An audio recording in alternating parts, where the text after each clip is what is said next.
I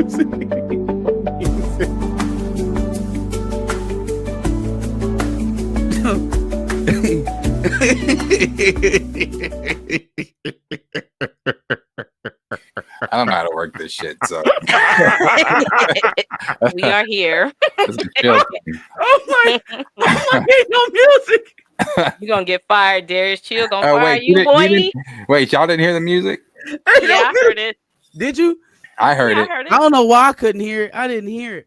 I'm And over I here heard cracking you up talking too. Yeah, no, I heard it. All right, what's up and what's going on, everybody? Appreciate everybody waiting and hanging out. Pantheonas. We've got a guest tonight. We've got Miss Tina with She Dreads Me in the building. Hey, y'all. In the queue for Chill. Chill is out tonight. No, Lawrence Chill was not replaced. I'm just a substitute teacher. They just call me when they need a substitute. Marcus do me like that sometimes too, child. Don't let her fool y'all. She said she was gonna beat my ass on the stream, so don't let her fool y'all. That's how she came into the green room. She said, first off, run your pockets. It's over with. So, Yeah, Marcus, I haven't seen you in a minute. How have you been? been all right, man. Been doing okay. Been doing all right. Good to be here on another Thursday. Another Thursday. Tina, how have you been? I've been good, chilling, excited to be here with you guys to gossip about all this juiciness that's going on. I've had a great week. That's dope. That's dope. Yeah, that has been it's been a long week for me personally, but as far as news goes, we've got some stuff. I don't know why everybody keeps recycling that Jonathan Majors deal that you shared. Now it's making its big round, I guess. But we'll talk about that. We'll talk about AI and all these AI videos going around of these celebrities and Robin Williams' daughter and Martin Luther King's daughter chiming in. Martin Luther King cutting promos. We'll talk about Ayesha Curry. I don't know if she's happy or if she'd rather be in the streets. I really don't know. Why y'all want to see me rage? That's why. That's why I said we're gonna be into it. I'm gonna be Team Ayesha for tonight. Oh my god! Oh my god! Hey, I swear to God, Tina will find the most lowly character in the story and be like, "That's my dog. That's my dog." Everybody hate her. They throwing rocks. Boo! Boo! This man. Here go Tina right next to him. Don't you hurt my baby. I got you, Ayesha. I'm holding it down. I got you. Lord have mercy. Definitely got to talk about that. And then we're going to talk about, I think the other thing, the Michael biopic. And it's been cut down from 2 parts to now 1 film, 45 minutes completely cut. And we'll get into all that stuff. And when to expect that trailer too. We'll have some other little things that we'll talk about, kind of off the top stuff, not, big topics. We'll talk about, kind of get into, did we talk last week about Diddy in the trial? I don't think y'all did. I don't think we did. We'll talk about just the sentence and stuff. We'll talk about Drake and the lawsuit that got dropped. I think I had a little bit more. Hold on, let me see. Make sure. I also wanted to check out Buckmeister. He had tagged me earlier on the 7th, actually, in his animated Black Panther versus Super Scroll deal that he did on YouTube. So we'll check that out, give him a shout out on that. And then we'll watch the Knights of the Seven Kingdoms trailer. Get into that. Tina can fill us in. I know she's going to do a video, but she can fill us in a little bit on the lore backstory there. Got it. So let's start. We can start with that trailer. Let me make sure. Let me put my chill hat on and make sure I know how the hell to work this stuff. And I don't think. Hold on. Is this? See. This is where we get in trouble. Let me. I'm gonna put my Darius hat back on because I don't know what the hell I'm doing. I'm gonna back out, and I have to come back in through Google, through Chrome, in order for me to play video. So I'll be right back. Y'all talk to Tina and Marcus. Yeah, we can talk. Sure, we'll hold it down. Bust down Pantheonis. So I saw the trailer already. Mm-hmm. I thought it was dope. Did you get a comedy feel from this? Like they about to have a comedy show? No, I got a comedy feel from it. John Campia said that too. He said that not John Campia. John Roca. John Roca Roca? said that. It He felt got jokey. Like it felt like they was about to have a lighthearted feel. I can see that. I can see that. I think it's definitely going to be lighter, but I don't think it's a comedy for sure. It's definitely not that. I can. I mean, you're dealing with a kid, so I guess you got to be a little light. So maybe not like, obviously not no PBS, but like maybe like a kindergarten cop situation. Nah. Nah, you I don't think think it's gonna so? start off that way. I think by the time we get to the end, yeah. Okay. I think we'll see a tonal switch probably by episode 4 for sure. Also, I have another. It's like a thorn in the side for me for this whole concept of telling a story in the middle of the original series, in the series that you're still ongoing Mhm. story for. How are we going to avoid not talking about what happened, the big ass family battle Yeah. that happened a century ago in this series, and not get any spoilers what we'll eventually see in season Yeah. 3 of House of Dragon? What do you think? I think they're gonna tap dance on it. I don't think it's just gonna be a major thing. I think they'll probably say 2 lines on it and we'll move on. I think people like us that are interested in the lore, of course, we're gonna be spoiled because we're gonna go look everything up, see who's kin to who, see. But I think the general public, there's not gonna be enough spoilers in there just on the face value of the show. For sure. Okay. Yeah. Okay. You better be skilled, man. Because I feel like either you ignore it altogether, and that would show. It would show if they just never talk about it ever. Right. But either that way, or you better be very elegant about who's talking, how much information is given up, and then you can kind of play with it, right? Knowing that we about to get to season 3 Yep. of House of the Dragon, you Yeah. can throw some little Easter eggs in there if you're good enough, if Yeah. that's the kind of thing they're thinking about. I don't think they are. I think they want to keep it focused on Dunk as much as possible. But it's kind of like if you we're going to talk about Michael eventually. It's kind of like when you're telling the Michael story. I mean, there's going to be some stuff that you can skip over and you don't have to address, but it's Yeah. like we know it's there. So, this Michael movie may be 2 hours. They can't tell everything.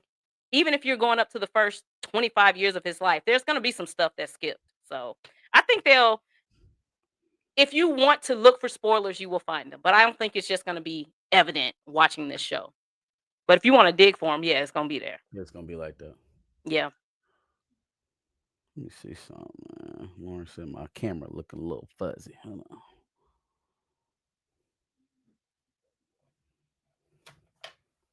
Uh-oh. Yeah, just in case Chilla is watching. Yeah, I figured it out, nigga, because I know you. He's probably over there like, She'll say, "You need me here, buddy." Yeah, that's my guy. I love Chill. I love old Chilly Chill. Chill. I love you. You do be a little off sometimes, but you my Canadian brother. I love you. My Canadian nephew. I'll say that. I think we got to age. We're gonna have to confirm some ancestry before he can be a Negro. Don't do Chill like that. That's my dog, though. Oh, yeah. That's my guy. That is my guy. All right. Now your mic does sound like maybe it's coming from the camera. It doesn't sound like it's coming from the mic. Oh, I'm doing stuff. I'm doing a lot of stuff over here right now. I'll be no, Darius is not yours. Oh, mine. Let me fix mine. Yeah, Chrome hates me. That's why I don't use it. Shit does sound better. I still sounding like I'm coming. No, you sound better now. Okay, yeah, Chrome hates me. I don't know why. If my camera randomly pauses or stops, it's because Chrome hates me. I use Firefox. I downloaded Chrome because Chill told me to download Chrome. Yeah. I think Chill hates me, so. Okay, we ready for this, Marcus? Yeah. Do you think? All right. Y'all let me know if y'all can hear it. I was squire to Sir Ireland of Pennytree since I was a boy. He charged me to be a good knight, to defend the weak and the innocent, and I swore that I would. Are you Baelor Targaryen? No. Then would you move the fuck out of the way? Sorry. What's your name? Sir Duncan the Tall. Never heard of him. Do you know every knight in the Seven Kingdoms, then? The good ones. If you could bring me to Ashford, I could swipe you, sir. Rob me, and I'll hunt you down with dogs. You don't have dogs! I'll get some. Where?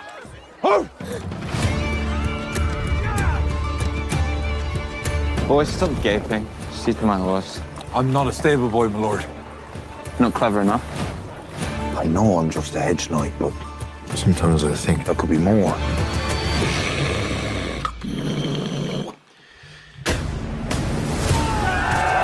Why do you treat these royal lapdogs like they're your betters? They are my betters. These men have a name. I'm training. What chance do I have? I have no chance. Falling star brings luck to those who see it. So the luck is ours alone?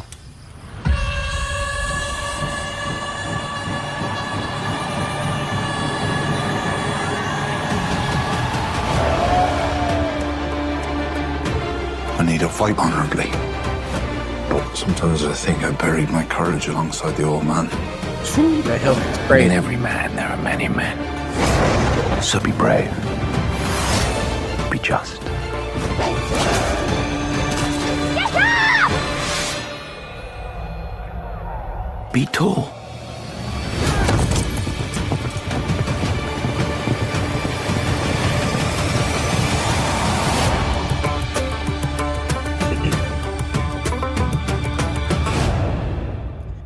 See, like even in that little bit, if you're really paying attention to what's going on in Game of Thrones right now, that little bit showed you kind of how this thing, and that'll be the last thing I say about it. But they kind of show you where this is going if you're really paying attention. Yeah. But again, maybe the general audience is not paying attention that closely. So Darius, when you left, Marcus was kind of stating that he feels like putting this show out since it's in the middle of House of the Dragon, that he's concerned that spoilers may arise. And I told him it may if you go looking for it, but like somebody like my mama who watches she ain't putting it together. But people like us, we'll notice the spoilers for sure. Yeah. They probably will have some for from House of Dragon. I mean, after the period of, there are no more dragons. They were the size of house cats. I think the last one was at this time. This is what, 100-something years after or before? Yeah, about 100 years after House of the Dragon, and I think 100. It's right in the middle. It's right in the middle. 100 It's both 100 ways. years before the original story and 100 years after House of Dragon. Yeah, because Aegon Egg there becomes king, and it's Daenerys's great grandfather. Great grandfather. So he's the Mad King's father. So it's close. There probably will be some, like you said, if they mention some things from House of Dragon that how all the Targaryens lost their dragons and things like that. I'm ready for this show though. They mentioned Sir Dunk the Tall in Game of Thrones, and I like the story. And I'm excited to see more of the Targaryens. Out of all of them, I know that's. I think we debated that one time. Who was the main family of Game of Thrones, and I said the Targaryens. Cool. I said the Targaryens. See, I think that's where we got it's the Targaryens. When you say main family, you mean just like the lens that the story is told through, or you mean like the protagonist family? Because I feel like that's different. It's told through the lens of Targaryen rule. But the protagonist of Game of Thrones is always one family, y'all. Come on, man. It's if you want to consider the Starks protagonists, for sure. But it's still a Targaryen story to me. It's a Targaryen setting. It's like see, this is why y'all need me on the show, because I'm gonna argue with Marcus. Chill and Darius y'all argue, me and Marcus argue. It's just like watching Infinity War and saying Tony Stark is the protagonist, but this is Thanos' story. It's Thanos' story. That's a Targaryen story through and through. And I even commented when y'all talked about it. I'm gonna tell you when y'all commented, when y'all was talking about it, I commented. I said Robert Baratheon is a freaking Targaryen. That is He how is. deep they are embedded into this story. Not Targaryens. only even that. Something I learned from this story is that not all the Targaryens. I think it's one of Egg's older brothers had brown hair, and that's why he shaved it or something. So Mhm. kind of shining a lens on why Jon's hair is brown, because they don't always take after their Targaryen side. Sometimes they'll take after, like Jon did. He took after his Stark side. You said something interesting. I wonder if Aemon Targaryen is going to show up in this show. He should, yeah, he should, because Because he remember is the story he's telling to studying, yeah. Sam. Yeah. Mhm. Aemon should show up in this, or Maester Aemon. Yeah. So he's Yeah. studying to be I Maester can't. at this time. Yeah, is Aemon older or younger than Egg? He's He's younger. older. I thought he was he's older. Younger. Egg was the older brother, and Yeah, when I he think Egg is the died, oldest. Is Egg Aemon was the older? supposed to be the heir, and that's why I think so. he ran off and Wait, went to the is wall. he? Let's look. I thought that Aemon, When he was said telling he that didn't story, wanna he be was telling king. it as he used to be running after his older brother Egg. Egg. If I'm remembering the episode correctly. I do remember that. Yeah, no, like I said, I'm ready for the show. Ready to see more of the Targaryens. I know there's no dragons and no magic and all that stuff in this, but I think it's gonna be fine. I don't think, I watched a couple reactions. People aren't too high on the trailer. From the reactions I watched, at least, people were just like, people were talking about the comedic side of it, saying how House of Dragon and Game of Thrones is way more serious than what that trailer presented in its seriousness and things like that. But just from what I do know of the story, I didn't see the humor that was displayed in this trailer as a problem. Yeah. I don't think it's gonna work for everybody, because once you condition an audience to seeing a story a certain way, and with this being like a departure, it may not work. I want to see the story. I'm interested in it. Now, what one of the creators did say is, "Oh, this is told through the lens of Dunk. We didn't want to focus on the Targaryens. Why not?" Yeah, I don't That know. that kind of turned me off a little bit, because I'm like, why would you Mm-hmm. not focus on the Targaryen? It's a Target. All of these stories are Targaryen stories. I understand this is Dunk's story, but Targaryens play a major role, especially in first season. So, yep. I mean, they play a major role even when he becomes a knight of in the part of the Kingsguard. I mean, he is Egg's. He's the lead of Egg's Kingsguard. All right, now. We getting. You gonna tell people well, they may not do it this way though, because they don't always follow the story. They may not do it, and it may not even get that far. I don't know. They might not get that far. I don't know if they're gonna get that far. I hope they get that far, because toward when Egg becomes king, he has that obsession with dragons and trying to. So I would like to see them get that far. Yeah. I'm just obsessed with the Targaryens. I like the Targaryens a lot. I do too. Anything Targaryen, I'm all for. I'm excited. But what is some of the lore that can be shared? Like I said, I know you're doing a video on it. What is some of the lore that can be shared on this? I mean, without spoiling too much, I mean, you've kind of went through everything in this video, and I think you guys talked about it on a previous video. I mean, he's the great grandson to Daenerys. I mean, to Rhaenyra and Daemon. So he's the great grandson, and then he's the great grandfather to Khaleesi. It's so much I don't want to say, because I don't want to spoil it. But I mean, I think if people can get through episode 1 and 2 and just hang on to episode 4, I think it's gonna be good. Right. And the kid, I watched a piece of Comic-Con today. The kid is smart. I mean, he's like 11 years old now, smart as a whip. I'm like, dang, this kid is he's on it. So I'm excited for this show. Yeah, I'm excited. I really am excited for it. I am ready. It's gonna be a slow burn. It's only 30 minutes, but I think it's short enough to catch people's attention and not long enough to like bore people out. Because we're in a microwave society now. You know, people don't. If it ain't no action, people tune out. But I'm excited. Yeah, for it. I've seen a lot of people saying that, like no dragons, no this and that. But if they really truly, and they're talking about it, doing the Aegon the Conqueror series, you'll get all the dragons and magic and that. Yeah. So I have said in videos, I think they should make that a movie. I think they should too. That should be, because when you make it a movie, you're setting the stage that this is the start. And when people walk out of the movie, they're like, "Oh, now I need to watch House of the Right. Dragon. Now I need to Right. watch Game of Thrones." I would not make that a series at all. It's too Put big the to be a money up series. and make it a movie, and people gonna watch it. They gonna Yep. watch it. It's too big to Crazy. make it to make it a series. And if you did it in a movie form, I mean, that story is very long, but you could do some time skips, especially with the Dorn stuff. So yeah, I agree. Should be a movie. Should be a Put movie. the money up, 200 million. Let's go, or even 150. You probably can do it on 150. Oh yeah, definitely. They're crazy. Let's see what else. I did see Johnny said that no, Aemon was older. I thought Aemon was older too. I thought he said that they offered him the crown. He said no. Then it went to. That's why he went to the wall, studied to be Maester. Then it went to Studied to Egg. be the Maester. Okay, that makes sense. So if Egg is around 10, Maester Aemon, we probably won't see him then. He's probably gone studying. Yeah, I think so I did watch a video, a breakdown video. I think the person that did that video said he's studying to be a Maester at this time. Yeah. So we may not see him. Yeah. We may not see him. Okay, let's see. What else do we have next on our list? Let's see. Let's do the AI. Or actually, crazy.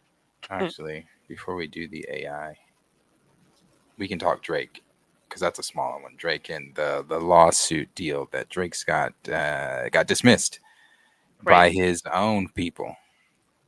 By his own people. Crazy. Why, Drake? Why? Did you want me to okay, I was about to say, Mark, did you want me to add you to Yeah, no, I got you. My bad. Yeah, no. So Drake's lawsuit against UMG over Kendrick Lamar's "Not Like Us" has been dismissed. The court concludes that allegedly defamatory statements in the "Not Like Us" are non-actionable opinion. To the motion to dismiss is granted. So Drake thought went he was nowhere. gonna wrestle hip hop to the ground in court. What's wrong with him? What is wrong with us? Somebody come get their mans. This is just bad. It's bad. Where has Drake been since? Because I'm being very serious. I think the last thing I saw from Drake, he was back in bed with the girl Bobby. So I haven't seen Drake since the newest bed interview with Bobby. He canceled like the last 3 or 4 dates of his tour and said he was going back. I don't know if he ever went back to them people in Australia. And no, hell no. That's New right. Zealand, none of them. Australia. Nope. Oh, I just that's right. Cancel tour dates. Oh, we. I'm disgusted. I don't get it. I don't understand. So were the Australia videos fabricated? Was there no one there? Because from his team, they were making it seem as if they were sold out. It was packed. Was it NBA YoungBoy packed, or was it? No, hell no, it wasn't NBA YoungBoy. Oh, okay. Packed. So then... well, I don't think it was a thing of the shows that actually went on weren't packed. I'm sure that the shows that actually got put on, they were able to fill the place. The problem is that they couldn't book enough shows. They weren't selling enough tickets on them extra dates. You know how Kendrick went to Toronto for 2 nights, right? Like we couldn't come and spend back an extra day in New Zealand because they saw what they wanted to see and they were good and it was good. It's just not. It's not hitting the same way for the boy. Meanwhile, his op got him going crazy in Argentina. Going crazy in Argentina. This has got to be the worst time of this man's life. It just got to be. There's no other option. There isn't a win in sight, and I don't even think at this point the music is going to save him. I think he has to wallow in the bed that he created. Yeah. It's unfortunate. Like I knew a part of me was when he filed this lawsuit, I'm like, Drake, you're not gonna win this, bro, because you essentially started it and antagonized it, and then you said, "Oh, I fed him some of the information." Come on, bro. Like, come on, bro. Lying. Why you lying? And then you never really wanted to really actually take this to trial. Like that's the craziest part about it. Like I have the sneaky suspicion that whole time his legal counsel got to be talking to him like, listen, we're gonna put up this fight as long as we can. But you discovery works both ways. And if we're gonna sit up here and talk about salacious or fallacious allegations, you're forcing them to put veracity to the claims. So like, do you really for real? You want to do that for real? You know, he done already settled the case. That just quietly went by over the years. Already settled on the case. You want people to start unpacking what that looked like, because most people don't even know that happened. Yeah. So yeah, it just was bad all around for Buddy, man. R.I.P. to the boy, man. I don't think it's ever coming back. I disagree. I think he'll still have a career. I think it won't be, because think about it. We have seen a lot of these male artists do worse and come back. He'll be all right. He'll be all right. Diddy'll be all right. They'll be able to come back. They'll be fine. We've also seen other rappers lose beefs like this, and they just wasn't able to bounce back. All I'm saying is your man's may be down for the count, and we may see him selling discount pizzas in a couple years. That's all I'm saying. You know what I'm saying? Golly. It might be. He might be doing New Ho King promos in a year. It you never know. You know, when you got gambling problems and Oh yeah. you know, you spend money a certain way. I think Steak got him by the collar. I don't think he really wants to be doing the Steak stuff. I think they got him by the neck. Oh yeah. Because he spends and he loses, and then he got to find a way to recoup when he's not in album mode. So it's like, I guess I'll go be a spokesman for degeneracy. Yeah. if you pay on my gamble debts. I feel bad. I feel bad because it's like we didn't even have to go here. We didn't have to be here. We probably would have been over it. We would have forgot about it. Like, we forget and move on things so quickly. Just bringing this whole lawsuit just drug it out longer. You should have just took the L and moved on, sir. It's okay. That's the culture part. That's the culture part. That's the part that's missing. Y'all know when y'all was growing up and you go outside, you get beat up, you run home, tell your mama say, take your ass back outside and play and figure it out.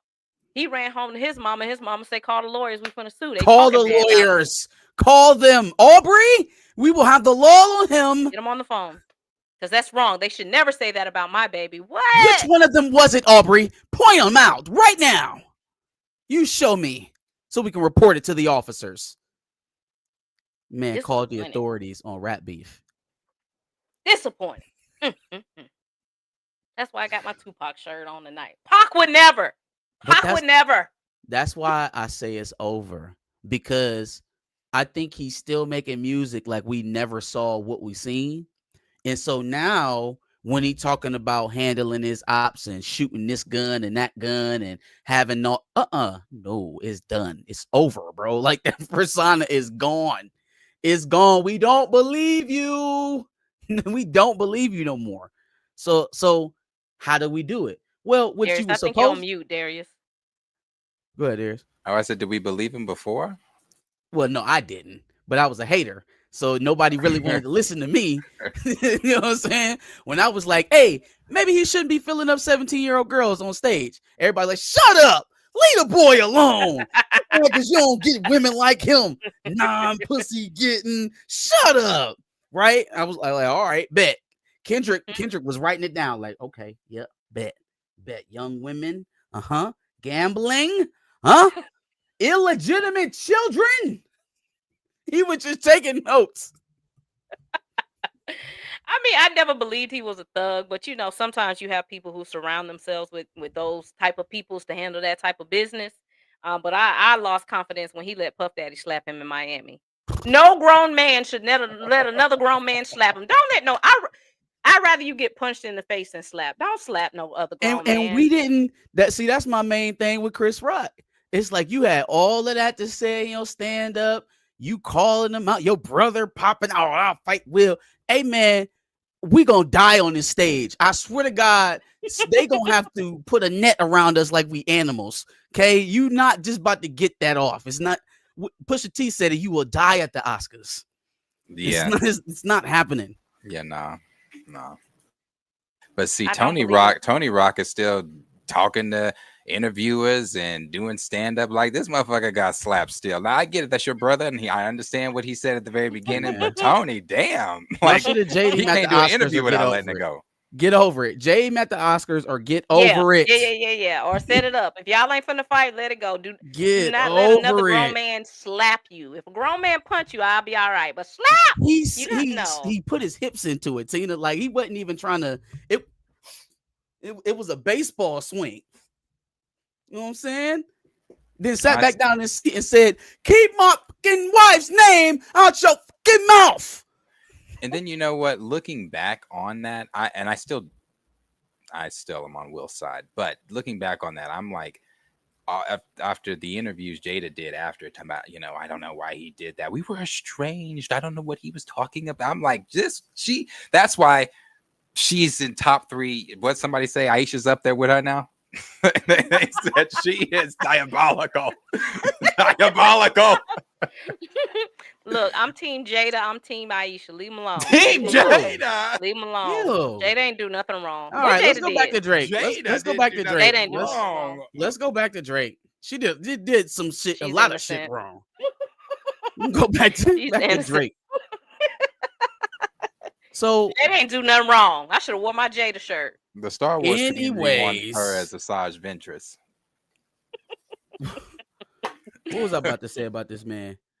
What else can he do musically to get out of this funk? I feel like he didn't talk to the women. They were so on that. He's going to try talking to the man in Iceman whenever it comes out. When is the album?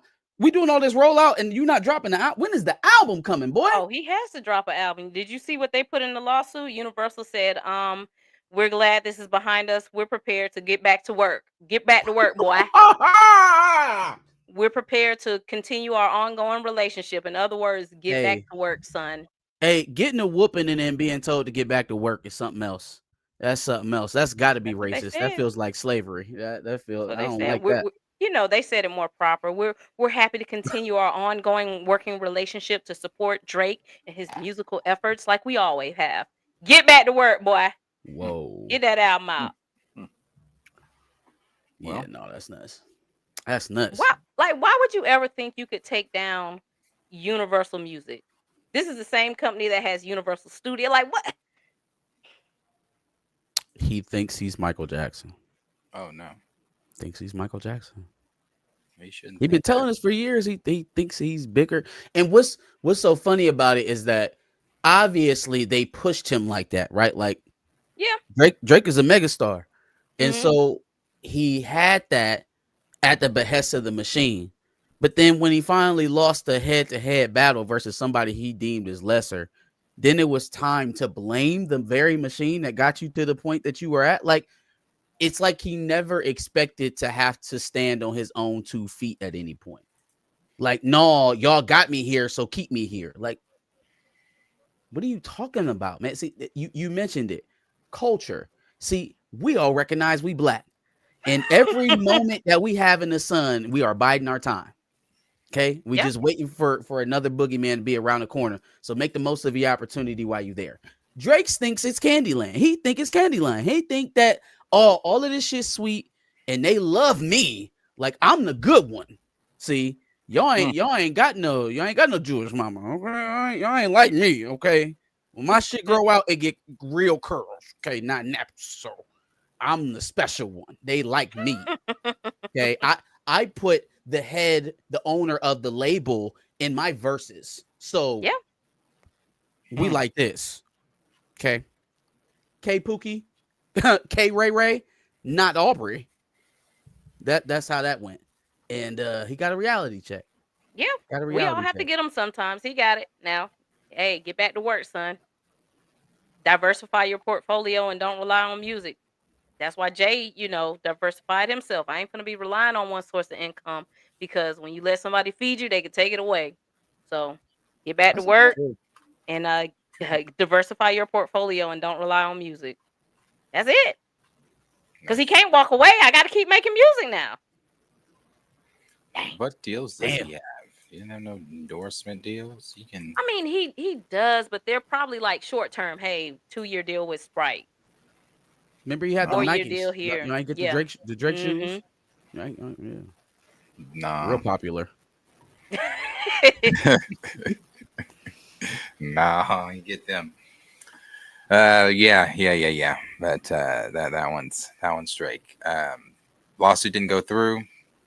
That's 2 L's. I saw Lauren said Drake and Taylor Swift taking L's this year. Yep, both of them are. Hey, Taylor Swift said, "Listen, I have hit my peak with the whole I'm ultra cute, so they're gonna let me say and do whatever I want to." And she said, "I'm on the right side for good now. I got my white husband. He's an NFL Hall of Famer. We about to go and have all of these Anglo-Saxon babies, and I'm proud of it. Damn it! And I'm putting it in my album." Ted Cruz, definitely put it sign in me there. up for a Senate seat. That's what she owned. That's what she owned. She on her Marjorie Taylor Greene shit now. And I don't know if everybody was ready for it, but that is Taylor Swift now. Her fans weren't. Her fans definitely weren't. Those TikToks, they were upset. I've never been a Swiftie, so what they're hearing is what I've always heard.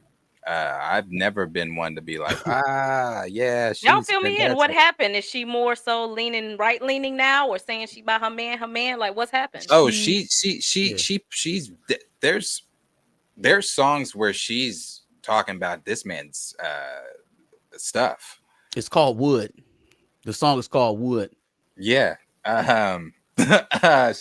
She's letting you know, hey, I'm married and I'm happy. And she said it on Jimmy Fallon, you know, he got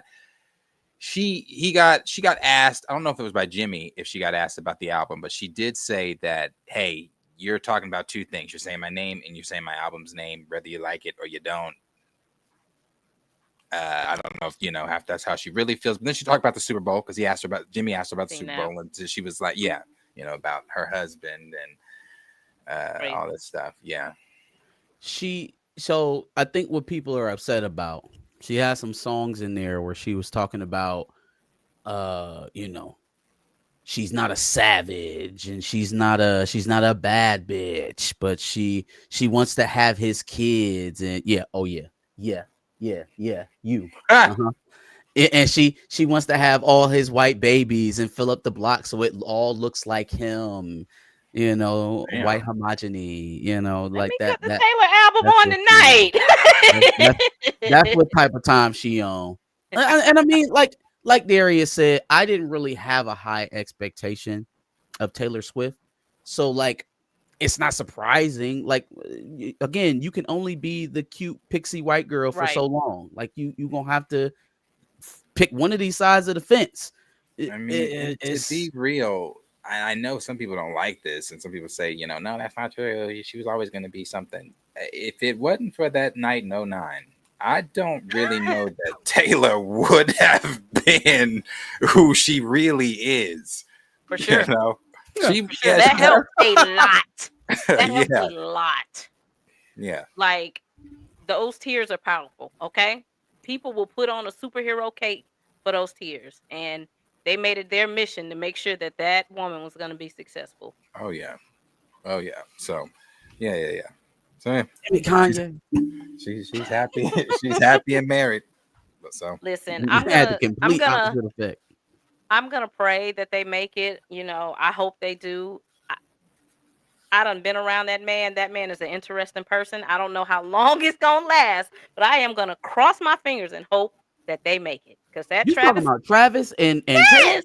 Man, come on, man. What's the next topic? But I'm gonna pray. What's the next topic? Look, hey y'all, I believe in black love. I'm gonna pray.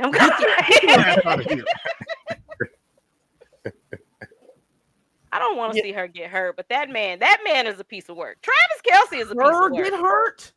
You don't know who we talking about, bro. Look at the battlefield. Look at the battlefield. She is a war-hardened veteran.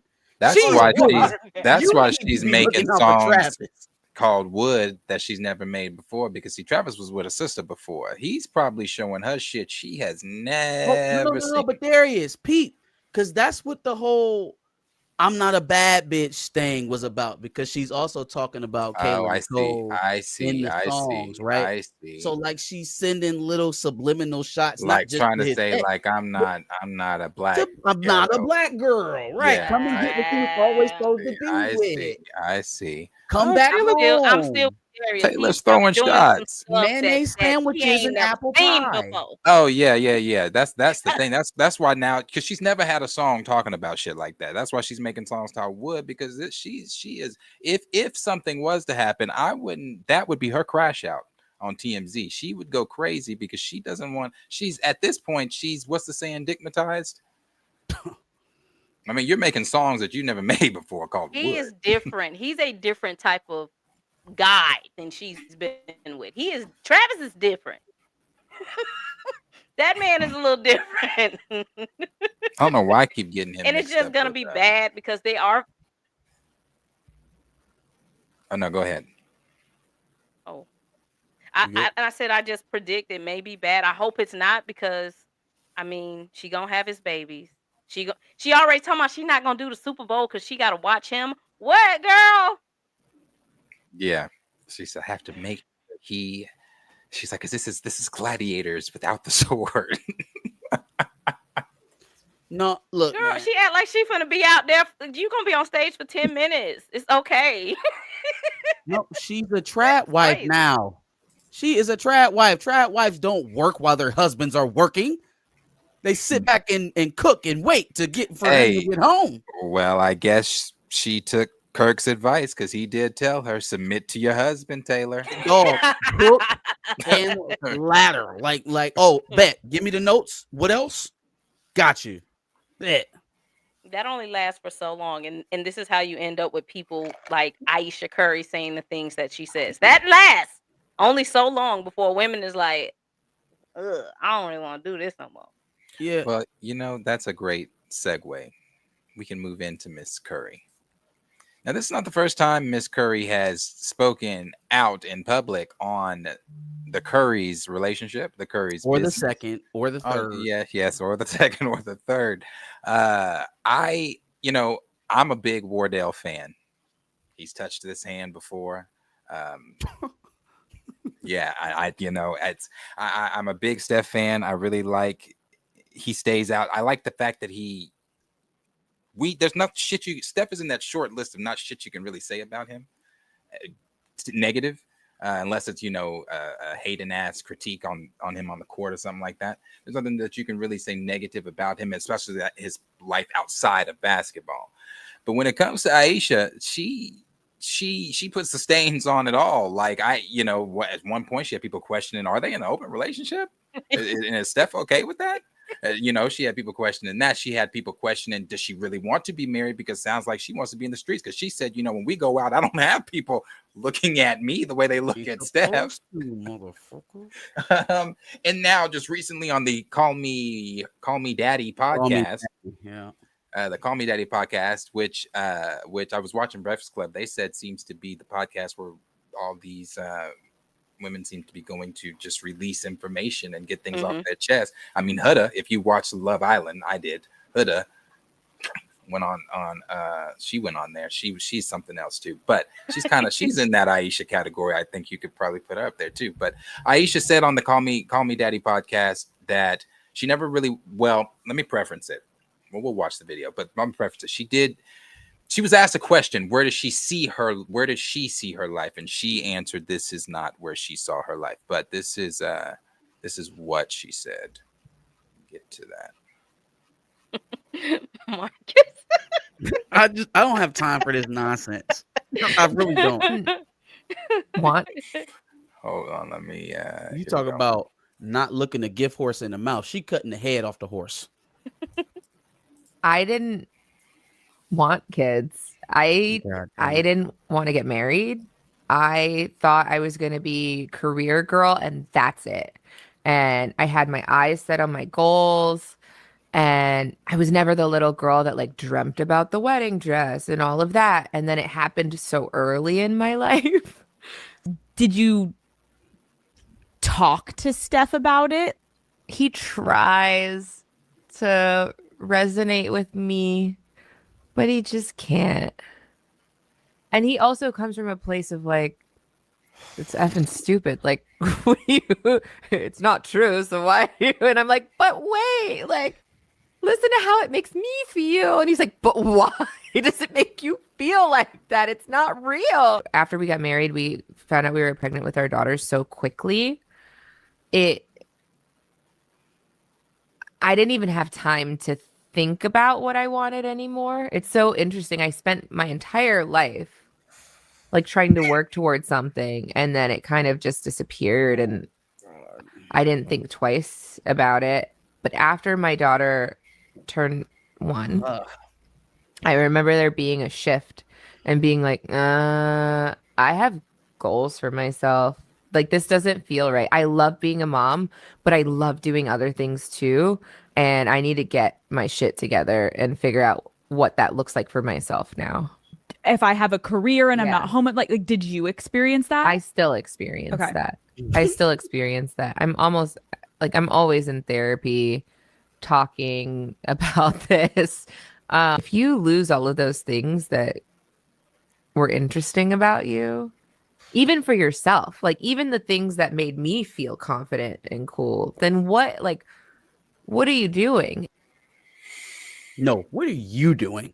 She sounds miserable. She sounds like she hates her situation. Not, oh, I want things to be better and she wants out. She would run for the hills if them kids wasn't there. I don't even oh my God. Yeah, go ahead. You tell me why this feel makes sense. that way? Like, why do you? Because we're only looking at a snippet, so we're not looking at the full context. And I'm sure I don't know think these people's a situation. lot of women feel that way. Is it just because she's saying it?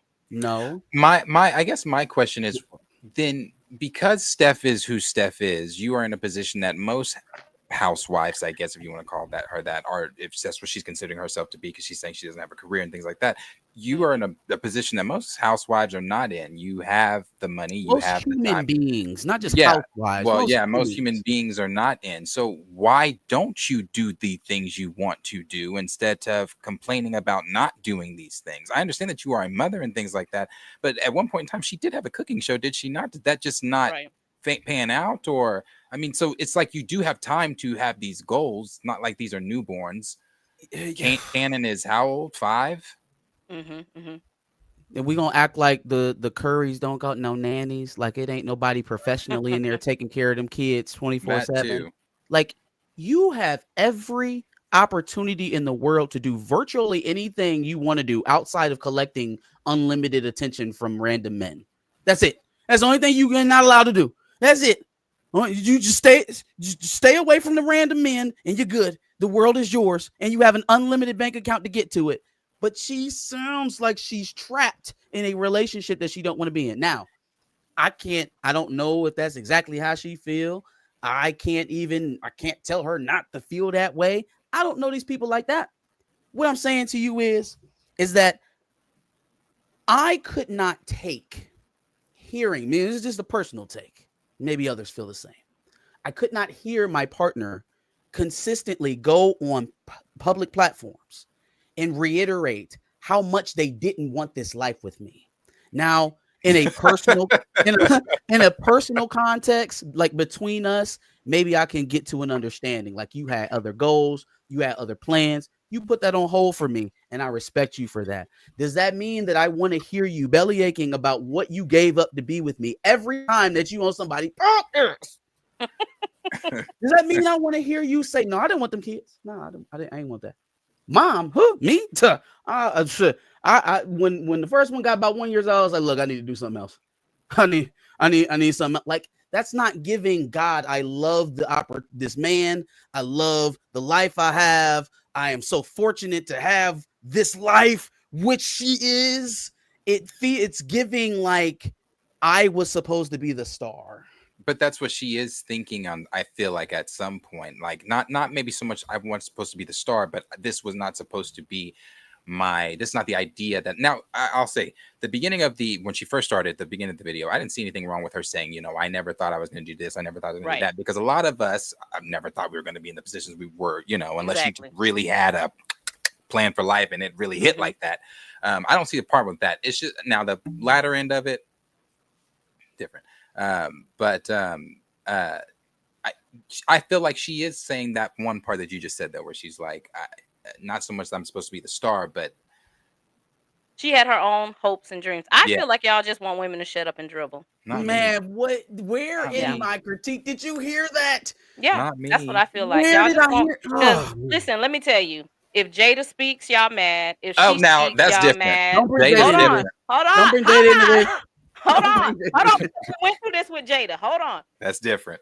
Cam Newton sits on his podcast every other week and says, hold on, let me get my statement out. He says the wildest things about his relationship.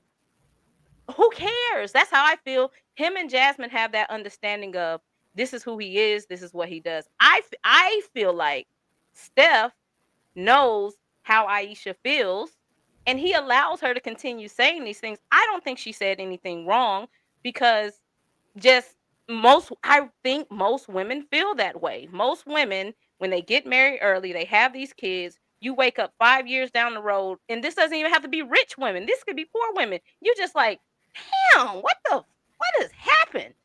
This is not what I thought was going to be. Like, what's wrong with her saying that? I don't think it's nothing wrong. I don't think there's anything wrong with her saying that.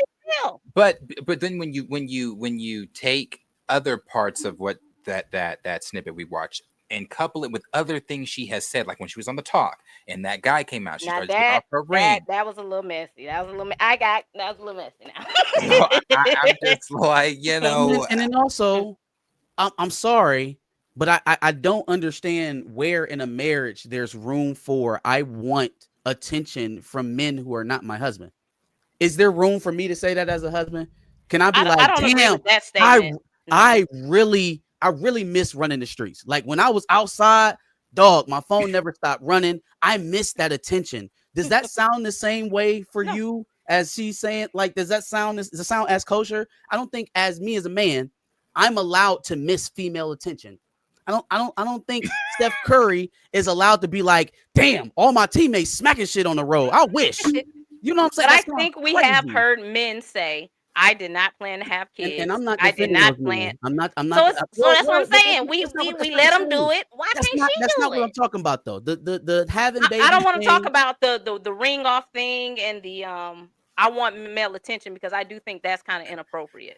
But it goes together. Real. That's what she be talking about. Real. If that's how she feel, that's how she feel. I ain't saying she right. I'm saying, what is wrong with her saying it if he don't have a problem with her saying it? Well, we're getting more upset than Steph is. Like, we were getting more upset than Will was. Like, now Jada. Ooh. No. Because Will was in the streets bad, and Jada stayed down, played her part. She dressed up. She did the photo shoots, knowing he was in the streets. And 20 years down the line, when she finally say, I'm not doing this no more, now she the bad guy. See, you keep mixing Jada into this, and you really doing Ayesha Curry a disservice. Jada took her younger son's friend and started sleeping with him. So, like, we gotta put Jada in another box, because she. But I'm talking about as far as like women speaking. That's what I'm comparing. When women speak about like the things they're going through, it's like, oh, you shouldn't say that. You supposed to be quiet. I don't mind. Not that at all. When I'm talking about Jada speaking, I'm talking about, again, after the Oscars, instead of backing your man, you're like, well, I don't know why he did that. We weren't even. Like, that's nuts. That's nuts. But also, like, kind of jujitsuing your husband into talking about your affair, the one that actually went public, the one that everybody in the nation knows about, making him sit down with you while you halfway apologize for. He said he wanted to do it. Once again, we are taking up for people who wanted to be there. He said, Jada said, I was going to do it by myself, and Will say, no, I will be there. And then we got in there, and she started it out saying, do you want to speak? We not here for me, Jada. If he said, don't do it without me, I'm starting it that way too. Do you want to speak? Because this is about me and Alcina. You go. Man, listen. This is the interview where this is why y'all need me on the show because y'all need a women's point of view. You talk. Man. You want to be here? You talk. Here. Wait, this is the interview where he got teary-eyed, right? And they made all the memes. Yes. Yeah, that one was terrible. That was it didn't seem like he really wanted to be there. Like he I'm said not. it. He said he wanted to be there. You know why he wanted to be there? He said a lot of shit. You know why he wanted to be there? Because he had been in them streets for 20 years, and everybody knew about it. And August Alsina, which she should have never been with, I do not agree with it. I think she preyed on that young boy. I thought the rumors were that they were somewhat like the Cruises, like they were Scientologists, an open relationship, and him That's and Jada. my point. Why everybody mad if it's an open relationship? Because you're the one who got it all blowing up in our face right now. If he had sex with 1,000 men, I would never know about it. I would never know about it. You the one brought a teenager in here and did all of that nonsense, and now he's losing his mind out here in public. I do not. You brought that on us. I didn't do that. So if it's open and we able to do what we want to do, and it's cool, it's fine. One also, he doesn't go out and pull the veil back on their agreements. He doesn't tell the public about what they agreed upon. He doesn't go back into the closets and be like, yeah, for the last 8 years, for the past 10 years. Yeah, I really love smacking Margot Robbie. I think about that shit every night. He don't do that type of shit. He can't. That's his brand. Of course he can't. She don't have to live by those rules. Because I've been living by those rules for 20 years. Right. And that's what I'm saying. She was over it because she said, we've been through. But I've been standing here beside this man because being a family man is important to his brand. And I'm tired of lying about it. We both been outside. Because this is what I have a problem with, because that's an archetype, right? The fed up wife, the one that wants out, right? But the thing that I've always had conflicted with is that you still there sucking up the air. Yeah. Would the red table talk be a thing if she wasn't Jada Pinkett Smith and just Jada Pinkett? I don't know. Would that be you still there sucking up the air? So you hate it. You hate the situation. Same thing with Ayesha Curry. You hate the situation. You didn't want it. I ain't want to be a mama. I ain't want to be a wife. I ain't want to be independent. But you there, and you had a cooking show because your NBA husband is so successful that he can shit one of those out without batting an eye. Okay, not because you're amazingly talented, not because you worked and raised the money and got the funding and got put on the air, because you're Ayesha Curry. So if you hate it so much, why are we still pulling? No, I'm not telling her to shut up and dribble. I'm telling her to do what she wants. If you don't like your situation, that means you want to go, right? But I don't think she does not like her situation. She was asked a question. She was asked the question that, hey, is this how you thought your life was going? No, I did not think that my life was going to go this way. She was like, and I still struggle. He doesn't connect with what I'm talking about and all this stuff. Like, she still feel that way. Like, it's an active thing. Yes, and I bet if you talk to your wife, she probably like, no, I didn't think that I was going to be doing this shit. But you know what she's not going to do? Come and do an hour-long podcast with you and open up all our dirty laundry. That's you and your wife. That's why I told you on the other show. They obviously have an understanding where she could do it because why do we know that? Why do we, being the independent person that she is, you think she's checking with Steph every time she go do a podcast? You think no? But I think he knows his. Am I allowed to do call me daddy? No, but I think he knows his wife, and I think he knows. She gonna say, obviously. What he gonna do? Beat her? Like, what is he gonna do? What I'm saying is, when it comes to PR training, she like out of the pocket. And you know who else said that? Savannah James said the same thing. It just didn't pick up traction. All these women, a lot of these women. Savannah James went quite as far as Ayesha Curry. It's not about you having aspirations of your own. It's okay. Your family now has this certain platform. You just talked about it. It's the brand. How many times do you think you're going to introduce this to the public and think that it's just going to be met with, okay, that's normal. Maybe the first time, first time. But if every time you get an opportunity to speak about your family and your outlook on your family, we get back into this thing about all the things that you didn't get. It sounds like longing and regret. I think it's a snippet. It's an hour-long snippet. But if this was the only time we had heard this, I could let it roll off my back. But it's a laugh reel of Ayesha Curry's, yeah, Steph lucky he got me.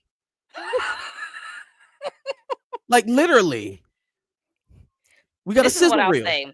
This is what I'll say. Everybody's relationship is different. Me and my wife, we've been together probably 13, 14 years. If somebody talks to her, she'll probably say, yeah, 13 years ago, I was following behind Tina. I woke up one day and said, damn, man, I've been following her and her career. I don't, you know what I'm saying? She's gonna say that. And I'm not gonna be mad because it's the truth. It's the truth. She had to wake up one day and say, damn, man, I've been following you, your career, going everywhere you want to go. And I woke up one day and said, damn, like I want something for myself. It's the truth. It happens. I didn't have an issue with that part. I had the issue more with especially when she started talking about how, well, when she said, did you talk to Steph about it? Yeah, but he doesn't get it. He says, well, that's fucking stupid. And why? And I'm like, what? Yeah, I know, but why would you say that? Now, yo, folks, the Tinas of the word, he's not listening to you, girl. See, he's not taking in what you're saying. No, because I would agree with Steph. I would agree because I have been in that mindset, especially when you're working. When you're working and you get money and you feel like, okay, I got you the house, I got you the car, I got you this, you got all this. I would be looking like, what are you talking about? What are you talking about? Like right. You have, like, I've given you everything you wanted, when in reality, hey, she wants something for herself. Well, that's not something he can fulfill. She has to get that. So here's what my question is. She's in a very unique position that 90% of mothers, more than 90% of mothers are not. That she has a buffer. Okay. She has assistance. So what is it that you want to do that you're not able to do with the nannies and the unlimited income? I think she wants to be like a movie star type. Like I think that's the vibe I got from her. Darius. I thought she wants to be like virtuous, and that's why I have so much of a problem with it. It ain't nothing that we should actually aspire to want. It's more high school shit. It's like she didn't get it all out in college. And it's like, well, I mean, is anybody going to pay attention to me? Hey, this is what happened when y'all don't let people have their little whole face. She didn't get to have a whole face. That's all. No, she didn't. We didn't put a gun to her back and make her marry an NBA baller. That's because, you know, in other clips in there, she, or not in that, maybe it was another interview. She said, you know, she didn't expect Steph was going to be, she thought he was going to be a high school coach, and she was going to be the one with the career and the fame. And I said that on it's so crazy that they got a clip of her saying that, because I said that on the podcast. I was like, you think she knew who Dale Curry was? Like, no. Steph was hooping at Davidson. You think she watched the what was it, the 2012 Final Four? You think she watched Davidson? But they did go to high school together. That's what she said. They went to high school together. They separated. He DM'd her, and you know, they kind of met up. They fell in love. She said, we got together one day, never separated. And before I woke up, I'm married with kids. And I'm like, what just happened? Hey, man, I don't know. Maybe I'm thinking too much about it. I just know, even for me, right? You mentioned we go in there next room. I go talk to my wife. She probably got a whole bunch of stuff that she would unveil. Me as well. But what I'm not going to do is use my microphone, use my platform to throw my wife under the bus, even if I feel it deep in the pits of my soul. I'm not going to do that. Yeah. And I wouldn't do it either. But I like I said, I think I think she has that Kanye. I think she has that Kanye thing where she just got to say it. She just got to get it out. And she don't do media training at all. Yeah, I don't think he's oblivious. He knows, because he replied to Killer Mike, and he look, y'all, and I respect him for taking up for his wife. I would do the same. I get it.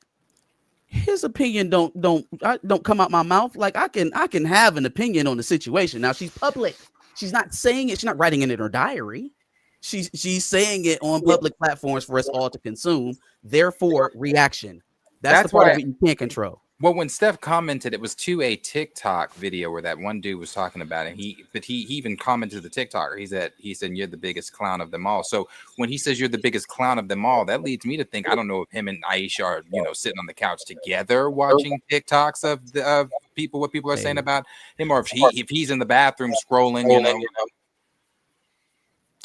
this I'm person said this, glad this for person him, said and I that. hope it always lasts that way. I hope he always feels that way, because the opposite is not very good, and I don't wish anybody to be there. So I hope he's secure in it, and I hope think he's good. down. I Cool. think they good. We never made it to the end of the interview of her saying she loves him. He's the sweetest guy she ever met. She loves her kids. We just have that snippet of, hey, I woke up one day and realized, what the hell has happened? I got these kids running around here. I ain't done nothing with my life. What? So now that we have like the fourth viral moment, right, of her and her, are we good now? Like, we all understand Ayesha Curry had different aspirations for her life, and she wasn't really thinking about being a mom, and you know, she thought she was gonna be bigger than Steph Curry. So now we good. We're good now, right? We all get it. Everybody's heard it. We've heard it on multiple platforms. We understand it. We good now, right? We should be. But anything past now is a humiliation tactic. Hey, if she says it again, you know she got that Kanye itch. She just got to get it out. But we went through this with Michelle Obama. They got mad at Michelle. Why can't people just say the real about their relationship? Hey man, it I wasn't don't all that think good. Michelle did Barack like that though. I don't think she made it seem like, obviously she had to sacrifice stuff. Their whole entire family had to sacrifice stuff when he ran for president. But I didn't get the innate feeling that Michelle Obama hated her life. I didn't get the impression that she didn't like where she was at. Hate each other. She said it. I hated him. At a point. I didn't think she was currently in hate. You know. We still here. They'll be all right. But this is why I always tell like people, take a couple years to yourself. Don't get married too young, because then you will wake up like, dang, I ain't get to hang out. I ain't get to do this. And I wouldn't embarrass my person. I don't think what she's doing is right in my eyes. But like I said, if Steph cool with it, hey, they good. He don't care. Look, man, I feel like public perception is worth a lot. But I'll just leave it alone. You're right. If he like it, I love it. What is Mo Fly talking about? I'm not holding Michelle Obama accountable for what? How am I hold the president's wife accountable? What she do? Don't tell me no bad stuff about Michelle Obama. I don't think I can take it. Does Michelle? What did he say? He said, "Am I not serious for holding Michelle Obama accountable? How can I hold her accountable for? Is it something in particular? I don't know if I want to hear it. All Michelle's just kind of just said the same thing. Hey, I wanted to be a lawyer. I woke up one day, he the president. I realized my whole life gone. Y'all need to talk to more women. A lot of women feel this way. They probably just don't say. About. Hey, the next time a husband say something stupid and he get, they've been doing it for years. No, oh, right, I know, but the thing is that we all acknowledge it as stupid though, right? We're all on the same page that we say a lot of stupid stuff. I just feel like we gotta wrangle that in for the other side too. So every now and again, just a couple times, give us a few wins every now and again. No. I will, because like when we was talking about Cardi B, I'm like, girl, I don't want to hear nothing in 2 years, because you know what you just got with. I don't want to hear it. You know who you with. Yeah. I don't want to hear it 2 years from now, sis. You know. Ain't it funny how life works? Ain't it funny? We doing a whole album rollout. Ooh, we named the song Safe on the album. Yeah, that's about my new man. And it's like at the same time, you got this whole essay allegation going around and with your new man. And it's like, okay, so how does that necessarily? And then you beefing with a chick who got a man who's also accused of essay, and y'all arguing back and forth about each other's men being involved in essay on the internet. It's wild out here. It's wild in these rap beef streets. I be telling these women, a lot of these women, like my little cousins. I have a lot of cousins with a lot of babies. Girl, don't, because I don't want to hear it a year from now when you crying. I leave my family members alone. All of them, the old uncles, they all leave them alone. They ain't no good. They all got too many children. If I was her, I would have left Diggs out of the rollout. I feel like I get why she did it, because, well, they couldn't keep stuff off the internet when they was going through their thing. And so now everybody knows, and she pregnant again. Same time, don't hit your wagon to that. Like, didn't you just get out of that? Like, wasn't that the whole point of all of this? Is that you finally away and you can do it? Like, she shouldn't have hitched her wagon to that.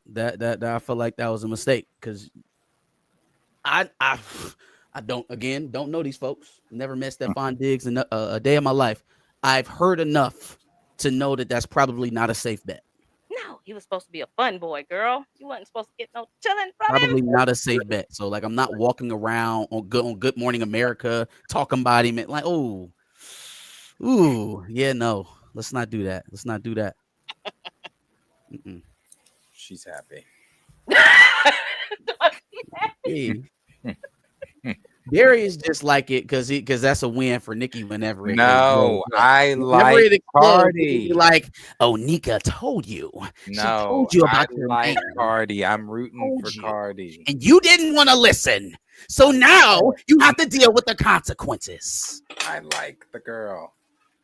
That was supposed to be her fun boy. We was tweeting her like, girl, that's your fun boy. That's it. That's it. He's just a toy. That's not what she thought. She wanted more. But that is the what's kind of going on there with who was that started Ayesha with? Curry. Yes, Ayesha. All the way back to Ayesha Curry. That started with Ayesha. But we can move to Jonathan, which we've talked about before.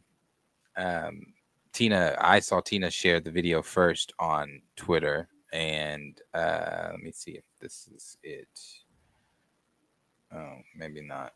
Let me see. I saw Tina share this first on Twitter, and it was the video of Jonathan Majors and Megan Good on a purple carpet somewhere. And he got asked, well, let's just watch it. In the last week, there were some rumors that you were making a big Marvel return. Can you say anything about that?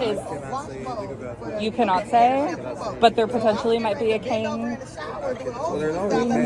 Well, for you, a future Kang project in the works. He was not that type of, he's not my man.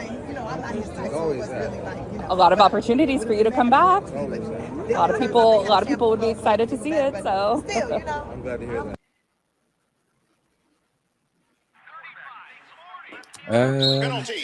Yeah, so that was him saying, which again, we've talked about this a little bit before, but that was just him saying that getting asked, is he going to be coming back? This is the reason we're bringing it back up, because now it's making its rounds, it seems. It's now you've got bigger outlets talking about it, sharing it on Twitter with the link there to the video and with an article now attached to it. They're going in, with the title Major comeback and all this kind of stuff like that. So we've talked about if Jonathan Majors is coming back for Kang in Doomsday or Secret Wars.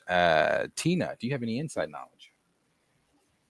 Nothing. I have no good. No. I have no inside knowledge on that. I just shared the link because one of my friends sent it to me. But no inside knowledge. I could see it going either way. I mean, the way he answered it is very great. Good and smiled and looked. Yeah, that's what gave it away. I'm like, sis, come on, sis. Yeah.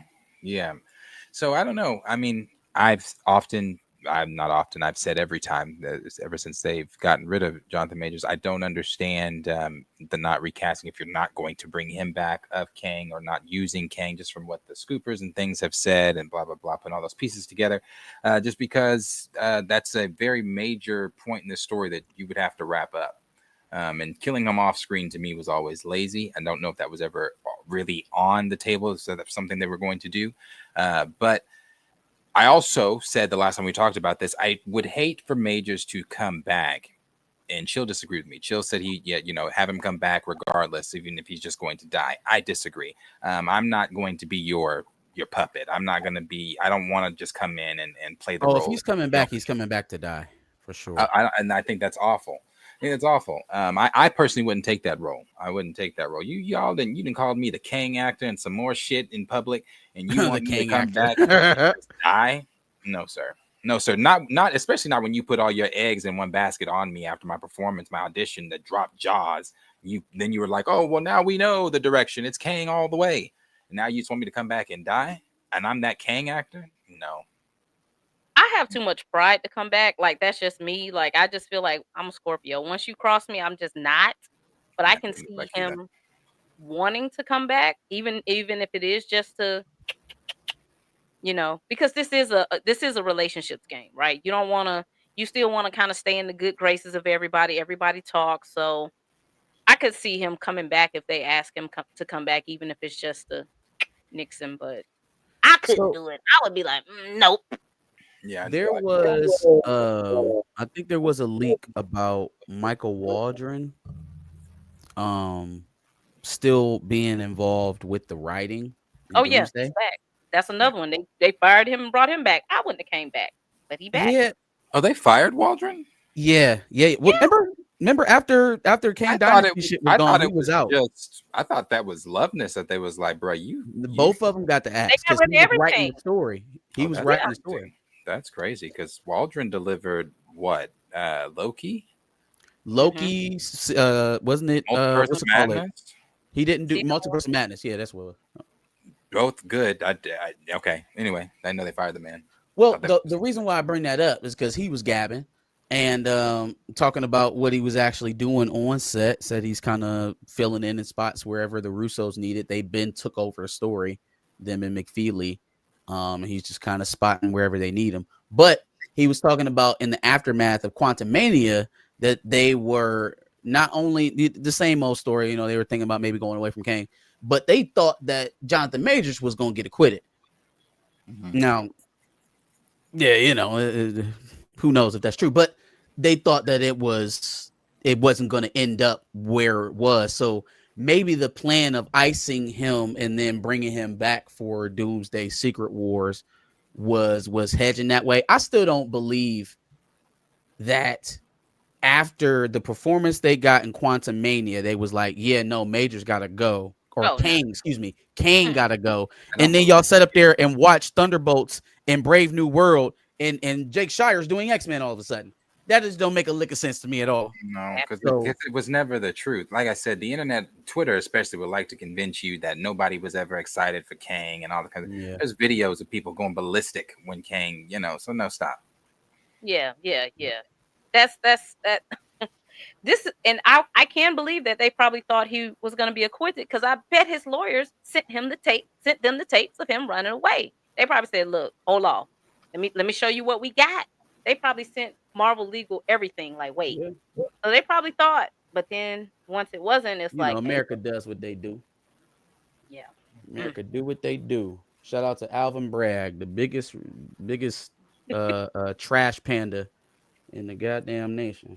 Yep, but they got rid of Destin Daniel Cretton because remember he was supposed to be doing Kang Dynasty, so they got rid of Destin Daniel Cretton, Loveness, and Waldron. I remember it because when they fired Waldron, I was so happy. I don't like him. I know you like him, Darius. I hate him. I do like Waldron. You didn't like Multiverse of Madness? I like the direction. I didn't like the writing. Okay. I think Sam Raimi did a good job. Yeah, I like Raimi. That's my. You didn't like Loki? Not the first season. Oh, really? But you like that second one?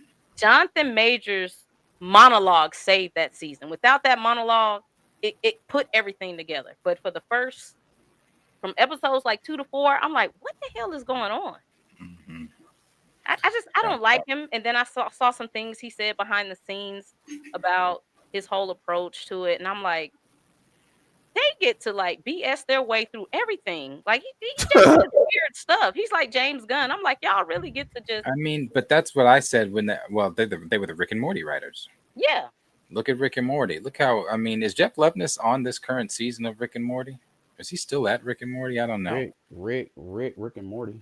But yeah, they were we had walking apartment complexes and talking jelly-filled gooey it's people. Game because how like what? Who told Kevin Feige go get the guys from Rick and Morty? Like Rick and Morty is good for Rick and Morty, but I never saw that. They were looking for somebody to handle the multiverse, and they thought to themselves, "Well, Rick and Morty, they're doing the multiverse over there." They so damn dumb. They was like, yeah, we need somebody to do the MCU multiverse, and looked at Rick and Morty and was like, yeah, that's our guy. Hey, that'd be the shit that be having me say, stop looking at these folks and attributing their salary to their level of intelligence. You know what I'm saying? Or even their competence level. Some of these folks just there. They just there, y'all. They lucky. They lucky and they the right shade. Stop thinking that everybody in that room got it. They just understand. They know more than you. Some of them do. You know, some people been there. I'm just saying it's folks that make those type of decisions that make me lose faith in the leadership. I like season 2. I felt like the writer on season 2. I like season 2 of Loki better. Michael Waldron just never rubbed me right. I'm like, with him saying he didn't watch WandaVision, I'm like, you don't care. Can you imagine? How you didn't watch WandaVision? Yeah, that would be an out for me. Yeah, that was. Can you imagine like one of us in that position, and we say, "Hey, we ain't even watch that. We finna do what we want to do." What? Like, it would take you 5 hours probably to watch WandaVision. Like, yeah. But yeah, they let him go, and they brought him back. Would I have came back? They probably would have had to pay me double. Because now y'all done walked into some and don't know how to get out of it. And you need me to come and tell you everything that I did on Loki to kind of put all this mess together. Now y'all need me back. I'm here. I need double.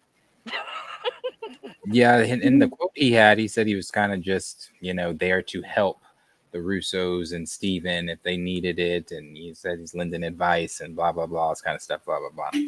So, I don't know. He's hired back as a writer, not a consultant. Oh, yeah, that's what he's definitely helping them write. I was just confused by his quote when he was like, he's kind of in the back. I was like, well, I don't know. They better figure that shit out. It's too much going on. It's too much. Y'all should have y'all writers and make it work. You adding him in, I'm telling you, this movie's going to feel a little uneven when you just have too many people in the kitchen. If y'all can't watch Loki and put the lore together, I don't know. No, I feel you.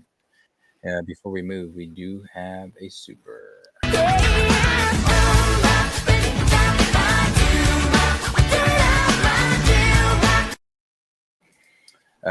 It is from Chris and love to Tina. There you go, Tina. Thanks, Neil. As well. I will buy the team some coffee with it. Let's see. The next thing that we'll move to is, well, actually, I did want to ask this when we were talking about writers and stuff. Did you guys see? I didn't. This is 10 years old. This is news to me as of 2 days ago. Lee Daniels posted him unpacking that round table. Y'all ain't seen that? He did what now? Brother. I did see it. Yeah, so he reposted on his Instagram a few days ago of him. Let me show y'all of him packing this table of white writers, directors up. He was asking them, how many black writers do you have? How many do you have? How many do you have? How many do you have? And here we go right here. Hold on. Didn't one of them say they had an Asian? They was like, we have an Asian. We have an Asian in the writing room. It was like, I said black. But it was, hold on, here we go.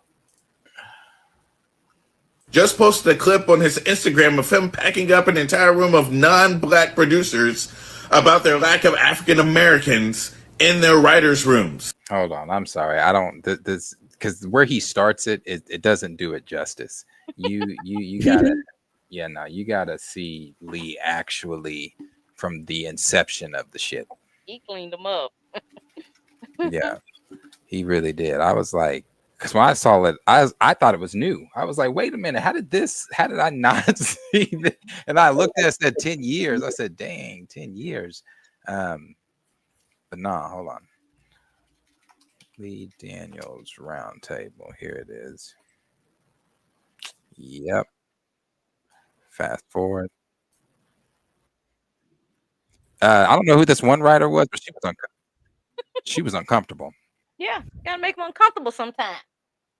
Oh yeah, she was uncomfortable, and he was unapologetic about this. Hold on.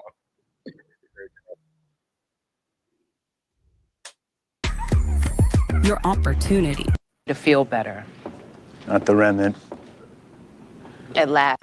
in place. It was built in a very white sort of suburban enclave and had what I would affectionately refer to as white people problems. We had some excellent actors, excellent black actors on the show in the first season, but I wouldn't describe them as central in the way that these new characters are going to be. But ultimately, once you start talking about that, once you start kind of saying like, oh, what, but people are going to think this, and you're like, but we were excited about it because it was best for the story. And I think that, you know, Empire exists in a world that feels very authentic because of its casting. But that idea of suddenly saying like, oh, we're now basically going to populate, you know, all of these shows with actors of color just because that's what people want to see, that's what's going to make them more successful, might not necessarily make them more authentic. So what did you end up doing with the storyline? I'm not telling. No, we're doing it. The idea of black, it does offend me, because if I wanted to do a musical and if it were a runaway hit that involved nothing but drag queens, and all of a sudden we start talking about why can't we have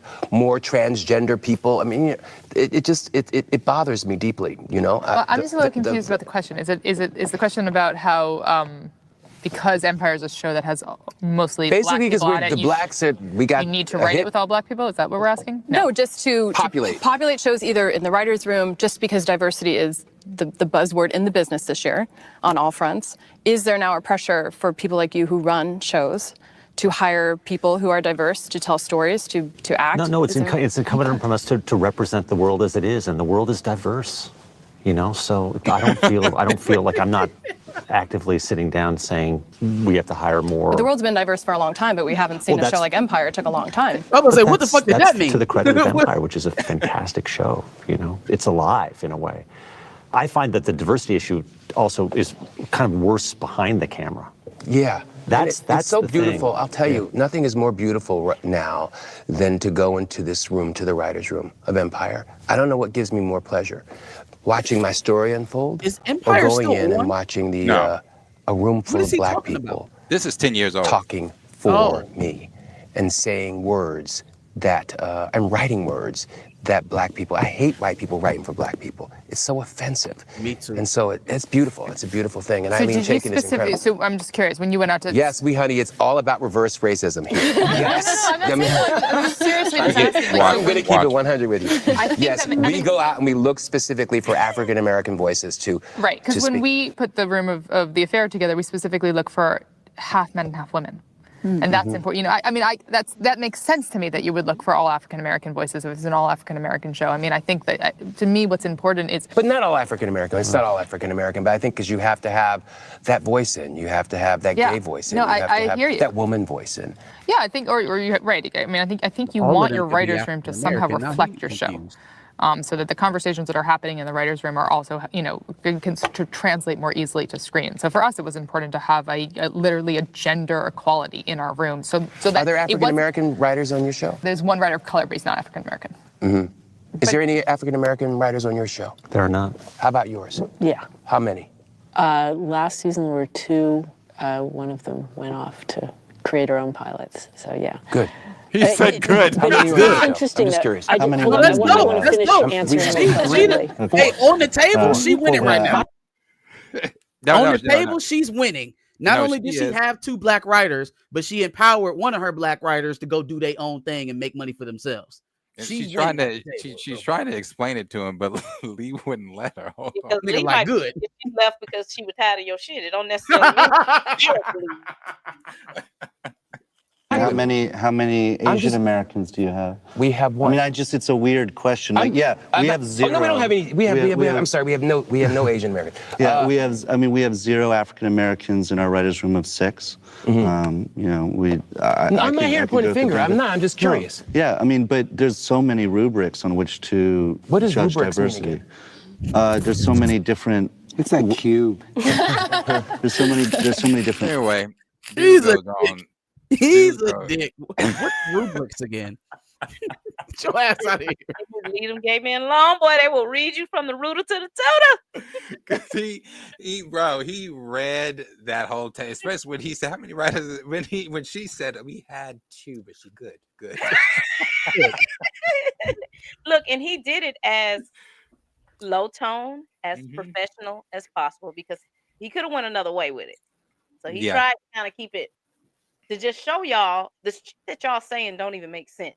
Y'all hear what y'all are saying? And then dude tried to flip it. It was like diversity. It has to represent what we do outside. How many black writers do you have? We don't have any. So when you walk outside, you don't see no black people. That's your world. Ain't no They black don't see people. color. Remember, I already told you. You We don't see black. color. You don't see black. I already told you. Hey, they might live in Peace World, Planet X. They probably don't see no. I guess. Oh man, that's funny. That's funny. Listen, I respect Lee Daniels. I respect Will Packer. Tyler Perry, he gets on my nerves sometimes, but I still, I know Mark. I don't hate Will Packer as much as I hate Tyler Perry, but he got his things too. He got his things too. But Will Packer got it out the mud. I got a little respect for Will. Like Will Packer really got it out the mud. It's not so stereotypical with Will Packer. He just loves light-skinned interracial relationships. He loved that kind of mulattoism. He loves that. Will That's his Packer? thing. Well, no. Let me make sure I'm talking about the same person. With did Will Packer do the? Blackish. Did he do the show with Rashida Jones? No. On Netflix. Will Packer did like Girls Trip. Oh, okay, never. No. We good on Will Packer. We all right on Will Packer. Yeah. We good on Will Packer. Him with the guy who did Blackish. Okay. My bad, G. They need to leave Lee alone. leave Lee alone. Lee Daniels don't say. I respected Lee Daniels. Right but Lee Daniels got caught up in that whole Monique thing, and I was forced to be placed on Monique's side and all of that. I couldn't rock with I Oprah was on Monique's Tyler side Perry. until Monique just and still just can't let it go. No, because Monique, she never got it back. They destroyed her. They took her reputation away. I'd never stop talking about that shit either. Yeah, but has she not? What is she's done something since then. What a movie or was it that she was in? It's not that she hasn't worked. It's that she's not the same. It's not you once you blackball somebody, you can't unblackball them. You know what I mean? You talked about me for years. You said I was a problem. Said I was a terror to work with. Had me believing it. I'm like, damn. Well, I mean, she is kind of loud. You don't believe it? I did. I did. The way it goes. Monique was not gonna be. Monique reminds me of Nene Leakes, and I know this is your girl, Nicki Minaj. They were always going to be on the platform of that. You know, sometimes you get to a certain level, they feel like they can talk to people crazy. I think Monique was always going to hit that. She was going to hit. So which one of them was it? Was it Oprah, Lee, or Tyler? Which one did she talk to crazy? Which one said, I'm the wall. You're gone. I wish we had footage of her talking to Oprah crazy. Man, oh my! You know when Nene on Apprentice, when Nene Leakes stood up to Star Jones and was in Star Jones's face, it's like you might be able to bully them girls, but this is that you're not gonna bully me, Star Jones. Star Jones had to tell her this is not the Real Housewives. Nene said it ain't gotta be. I'm telling you, they need something like that. I want to see Monique going at Oprah because I can't stand Oprah. I cannot stand I can absolutely see Monique being in the same room with Oprah doing some high sedity shit. She's looking at her like, oh, this y'all scared of her? Oh yeah, no. Oh, yeah, and then like everything unravels from there. Yep. If that's how it happened, I'm Team Monique. I was Team Monique even without that context. I can't stand Oprah. I know she did some high diddy. I know she did. You know, Oprah and Gayle have been playing blackface their entire lives. I understand she went to an HBCU, but the minute she got that Oprah show and the minute she could flip that pinky up, boy, she turned her back. She's turned her back on the community several times with statements that she has made. I don't like. Where are the girls at that school in Africa? Where are they? What happened to them? We should have a whole tribe of doctors and lawyers and all kind of shit from that school. Where are them girls at? Traffic girl. I think there's a reason Monique wants Tyler to publicly apologize. She wants that public apology because she's gonna sue him. She needs that public apology. Well, she got she can't admit the recording. I was about to say we already heard him admitting about it, but she can't admit it. If they're in Georgia, I think it's a 2-party consent, so that wouldn't have worked. Yeah, it wouldn't have worked. Yep. Public apology. That's why she's saying that I will never let it go until you publicly apologize. Tyler, like, girl, Man, Tyler posting videos on his Instagram flying real life-size remote control planes out of his fucking driveway. He's not worried about that. When I saw that, I said, now that's rich. When you have a plane that you can put toddlers in and fly it in the air, yeah, that's money. Using his driveway or his driveway as a runway. You better go team up with some of his boy toys. That's how you gonna get the Tyler. What you're doing, it will never work. You need to get with, this need to be a concerted effort to take him down, because he will never apologize to you publicly, because he ain't gonna sue me. I ain't got no money. Already got a lawsuit going on. Right, and that's gonna get tossed too. You think that's it's gonna get tossed? That's another great. They gonna settle, or it's going to get dismissed. It's gonna get. It'll get. You don't think it has no merit to it? I do. It's a jurisdiction issue. Are we talking about the latest cast? The actor, that's accusing him. That's wanting. How much is he wanting? 200 million. Yeah, for what?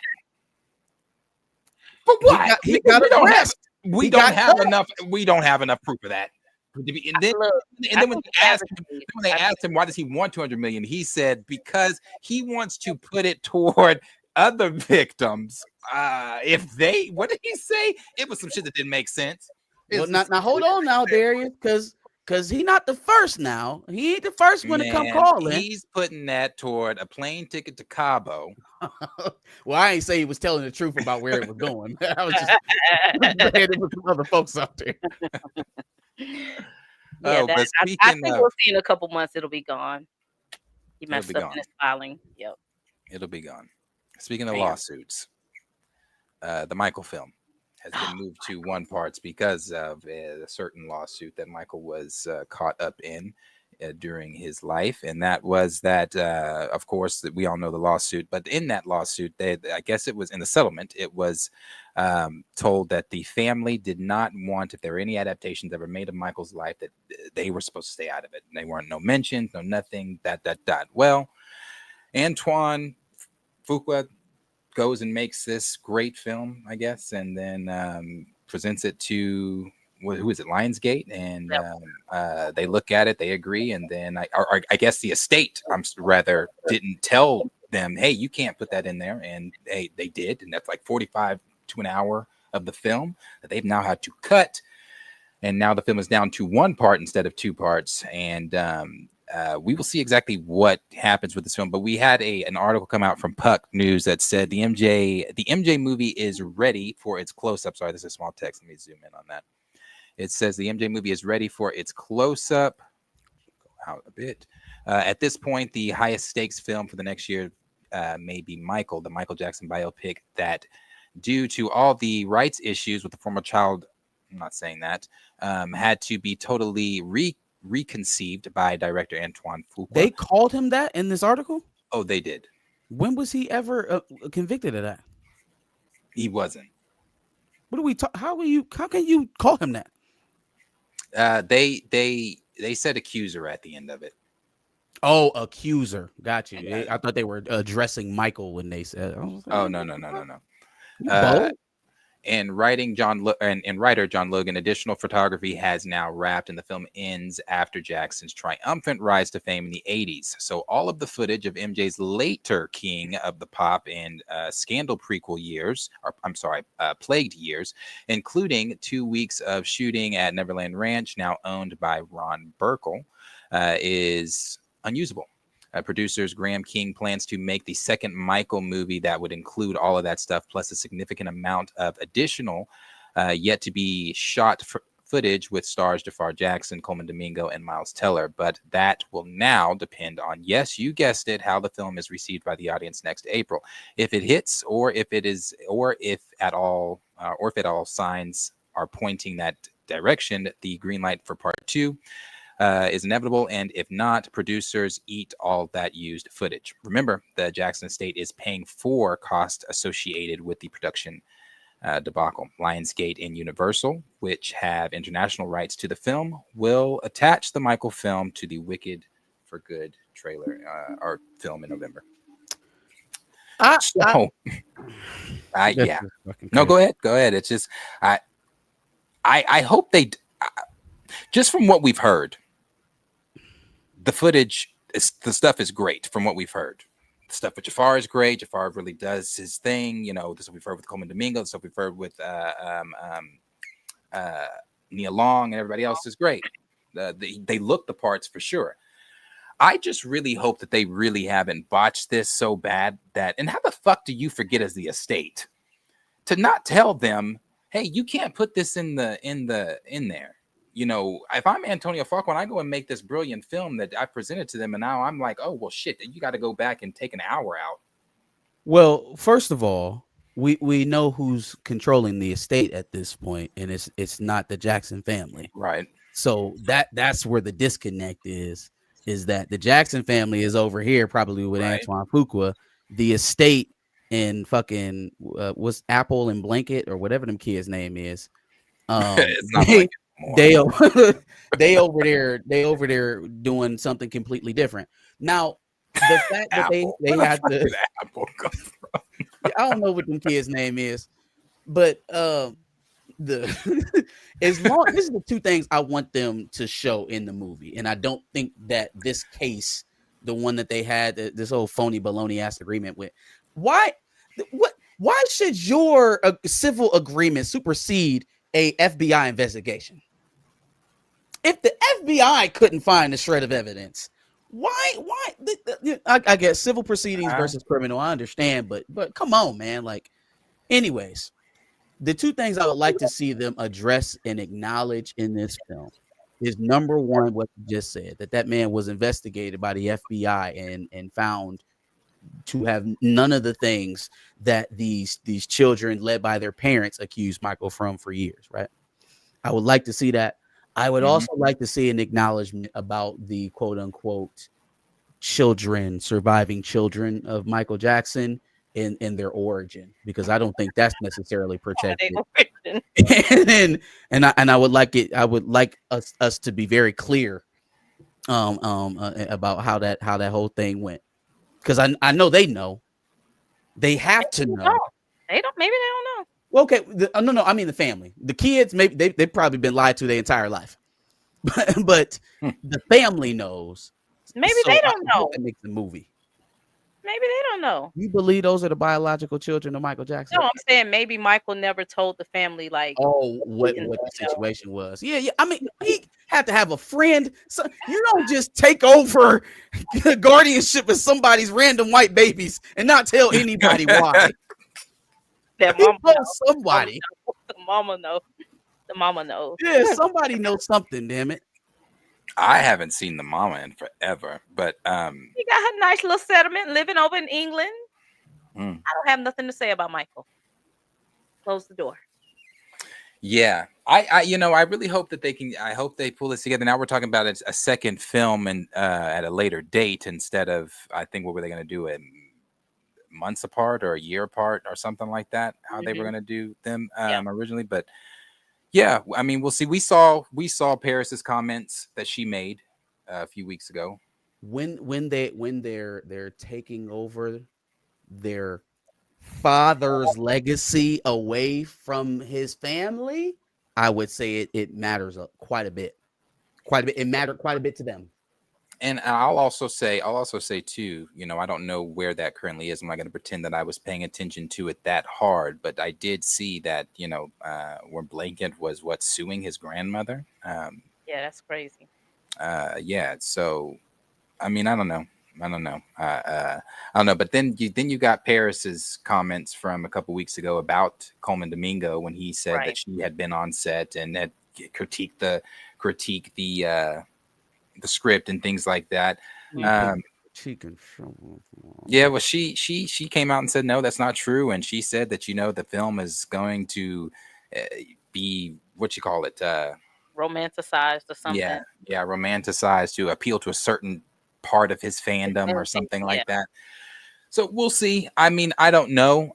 Everything I've heard, though, I've heard Jafar is amazing. I've heard that he really captures that young Michael look there. I guess what are we going up to? Since we're ending in the 80s, what are we going up to? Thriller, off the wall stuff?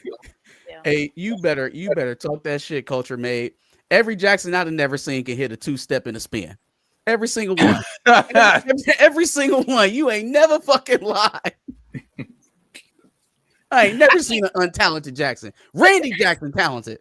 I think I don't know whoever's running the estate now was running the estate when that lawsuit happened, but it's like how does something It's the like kids, that happen? right? Didn't they sue for it? Well, I'm pretty sure. No, I think there's an attorney. You always have an attorney like actually running the estate. Well, no, I know that they're probably not making or like doing the day to day or whatever. I'm saying like they're in control of it, right? Like however the verbiage goes, Bronca runs the estate. One of John the lawyers Bronca runs it. Okay. So it's like if you were the lawyer back then, you knew. How did y'all let this how? Incompetence. This is just y'all don't know how much money that it costs to Marvel, they have reshoots baked in. This type of reshoots, oh my God. And where's it coming from? Because again, their mother was she suing for the rights to the estate? Is that what was going through court? Are we talking about Catherine? Catherine, yeah. What lawsuit did she just lose recently? Like I said, I'm there was something not paying attention to it like that. I know there was a situation where the son no longer wanted to take care of her financially or something there was a court case with that, but that lawyer running that estate, Bronca, yeah, that's insane how that happened. It says Catherine Jackson has lost several lawsuits and appeals, including a 2014 case where she was ordered blah blah blah blah blah blah blah blah blah. A lawsuit 2024 appeal against Michael Jackson's estate executors over the sale of his music catalog. She also lost the initial. Yeah, okay, that's what it is. It's sad, man. It's sad. We just saw this with Biggie. We saw it with Tupac. They passed away. And you got somebody who's really not plugged in with the family controlling somebody's legacy. It's crazy to me. It's sad, man. Yeah. It's sad. But yeah, this movie has to make money. And I don't know how true it is. They said that because of this financial blunder, Michael's estate has to pay for this. Because it's y'all fault. We done shot a whole movie, probably spent. Well, hold on. That article said the Jacksons was paying for it. Is it the estate or Jacksons? Looks like the Jacksons. Well, isn't Casper and Apple them the Jacksons, ain't they? Well, but the estate and the Jacksons ain't the same, right? All the money is in the estate. All of Michael's money in the estate. The Jacksons, I guess Tito and Jermaine, they got a little bit. Janet, Tito, Jermaine, all they could scratch some coin together. Janet Jackson was in Why Did I Get Married 2 times, so she should have 2 nickels to rub together. Don't look like she's in this newest one. No, he don't got another one in the movies coming out. Oh yeah, what is it? Why Did I Get Married? Why? Yeah, but what's the catchy title? It's like a Why Did I Get Married something. 3 coming, and it's coming on Netflix. They're already filming. Yes, sir, they're filming. Taraji P. Henson is Malik Yoba died at the end of that last movie, y'all. He fucking died. We just gonna speed past it and just make another movie. I'm sick of this shit. I'm sick of this shit here. Gotta move on. I'm tired of Tyler Perry, boy. I swear to God. I want somebody to make him the head of some studio so he will stop making content. People have been asking for this. Now you can't get mad if the people is asking. The people want it. That is true. People have been blowing him over. Nobody said I can't wait until Man, 3 come out. They even had the cast doing videos They was from on an wherever airplane or locations they something, right? were. Yeah. I'm sure that the cast want to do it again because they want to get paid. None of us was like, I can't wait until Why Did I Get Married 3? 2 people ran into each other on the airplane. Who was it? The dark skinned dude and Jill Scott? Was it think her so. husband? Yeah. I think they ran into it on the airplane and they was like, look at us again. And everybody was in the comments. Where's part 3? Where's part 3? Where's part 3? This was like 2 years ago. People want it. Let me tell you. They want it like they want McDonald's. But that don't mean we gotta keep eating it. If them people want to get up and eat McDonald's every day, this is the moral. This is what me and you got to talk about, Marcus. Let people do what they want to do. You want people to do what you want them to do. No, listen, man. I get autonomy. I get doing what you want to do, being an individual. But there are some things societal that we should urge people away from. McDonald's being one of them. Stereotypical content should be another one. There's so many other people. We talked about 3 or 4 creators already. Antoine Fuqua, Will Packer. We was talking about Lee Daniels. There's so many other people out here to go consume content from. Why you got to go find the dirtiest penny in the bucket to try and make it shine? I would argue that Lee Daniels and Tyler Perry make similar content. They're very close. I enjoyed Empire a lot more than I enjoyed anything that Tyler Perry has ever put out, though. I don't know. House of Pains is a pretty Empire was great. I'm not saying House of Pains is on that Empire level, but House of Pains is one of his better, I would say, especially during that time when it was airing week to week. It was good. It was good. You know, you had I know you probably didn't like the stuff with Janine. But that was good. It was good. Now it got a little repetitive when Janine could never fucking recover and come home. Oh, just a little bit. Only a little bit. We seen it in the fucking movie. Then she always slipping up in the TV show. Just a little bit repetitive, huh? Listen. Give the people what they want. How many Fast and Furious we got? 7, 8, 9, 10, 11? Tina, you preaching to the choir because I don't think nobody asking for another Fast and Furious either. I don't think there's nobody breaking down the doors to get Fast and Furious 11. The studio then told Vin Diesel and them, look, cut $50 million from this budget or it ain't happening. Okay? It's not happening if you don't cut $50 million off this budget now. You think you're gonna go out there and do Tom Cruise to us? No, that ain't gonna happen. We not doing that. It ain't going down like that. Let Tyler make his stuff. Let him do his thing. Let him do it. Don't watch it. Oh, I sure don't. I don't think it's like what do you think is the detriment to Tyler Perry's stuff to what his content is? What is the direct impact? It's different than like, let me give you an example. It's different than like, let's say rap music or like drug dealing movies, because you actually have an influence of, all right, man, I really want to go do this. Tyler Perry movies just about people. They break up, they find somebody new. Like, what is the impact to the community? I wouldn't flatten them out that simply, but I think the impact is twofold. Number one, he's mass media, and where you wouldn't necessarily be able to attribute that to a lot of other Black creators because their stuff is seen as niche, right? It's segmented. They got their space, but it's not. We're not talking to all of America. Tyler Perry's products is talking to America. He sets a standard with his work. He shows other communities what Black people are about, what our lives are about, how we are in our relationships, how we treat our children, how we treat our partners, how we treat our parents, how we treat our kids. He shows them that through mass media. And the only angle he ever chooses to go through is downtrodden relationships. The man ain't got no mind for fantasy. He has no interest in action or mystery. He has all of the reins in the world to do anything he wants. And the only thing he can give you is sisters in the White House, sisters getting divorced, sisters on an airplane, arguing. Right? Like Slick's on there, you got a studio with acres and acres of land. You got unlimited actors lining up to work with you. You got CBS on your pinky finger, right? You got Viacom on speed dial, and the only thing you can give me is MTV content. That's it. That's the only thing he's interested in doing. So number one is mass media impact. Number two, he's at the top. Everybody's looking at him how to be successful, and they are trying to be the next Tyler Perry. So what do you think we're going to get more content like Antoine Fuqua or more content like Tyler Perry? It depends. No, I don't depend. I don't see another Tyler Perry. No, I don't. Oh, they out there. I don't see anyone that's just like really emulating what Tyler Perry has done.